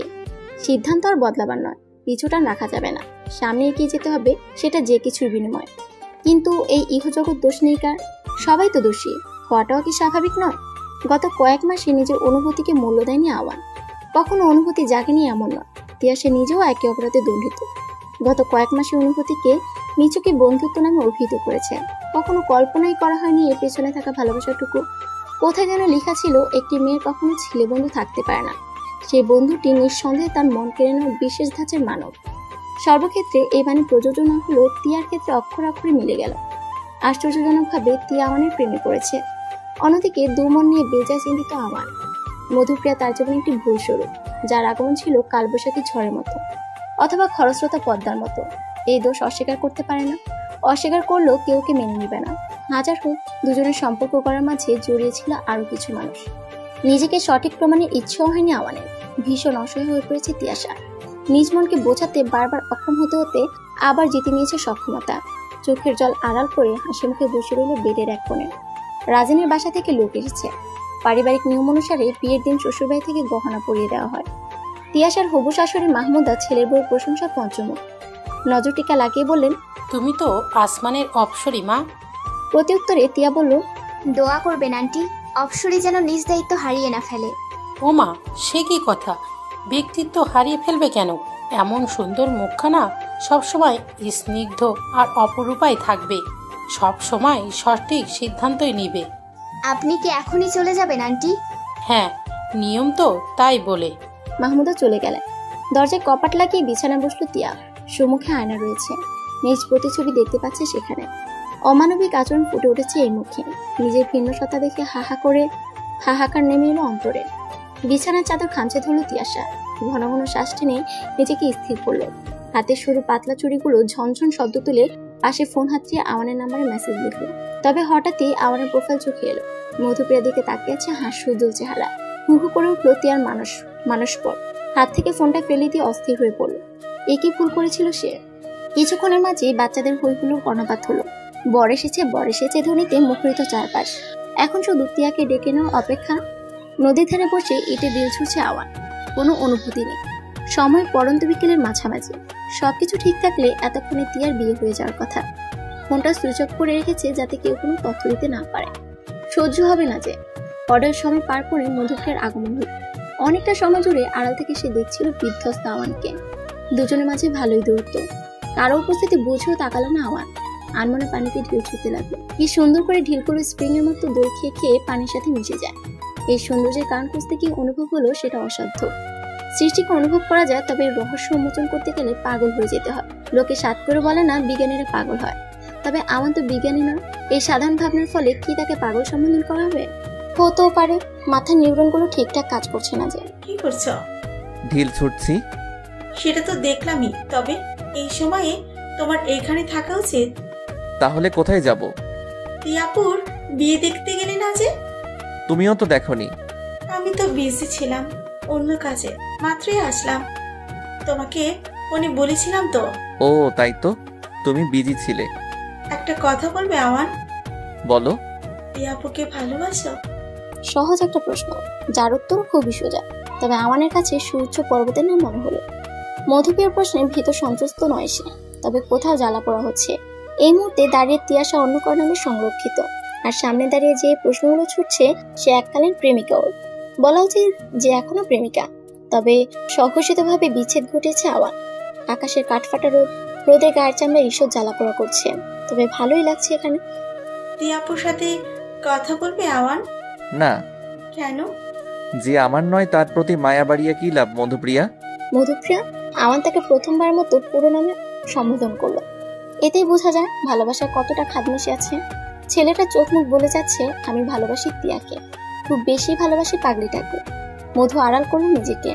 গলা ধরে আসছে বারবার, শুকিয়ে যাতা অবস্থা, কান্না পাচ্ছে খুব।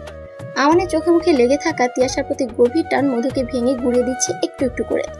প্রচন্ড কান্না আসতে চেয়েও কোনো এক নাম জানা বাধা তাকে আটকে ধরলো।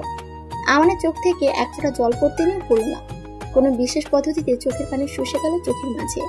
পকেট থেকে তিয়ার ছবি বের করে সেটার উপর জমে থাকা ধুলোবালি মুছে বলল, জানো মধু, ভালোবাসা খুব খারাপ জিনিস।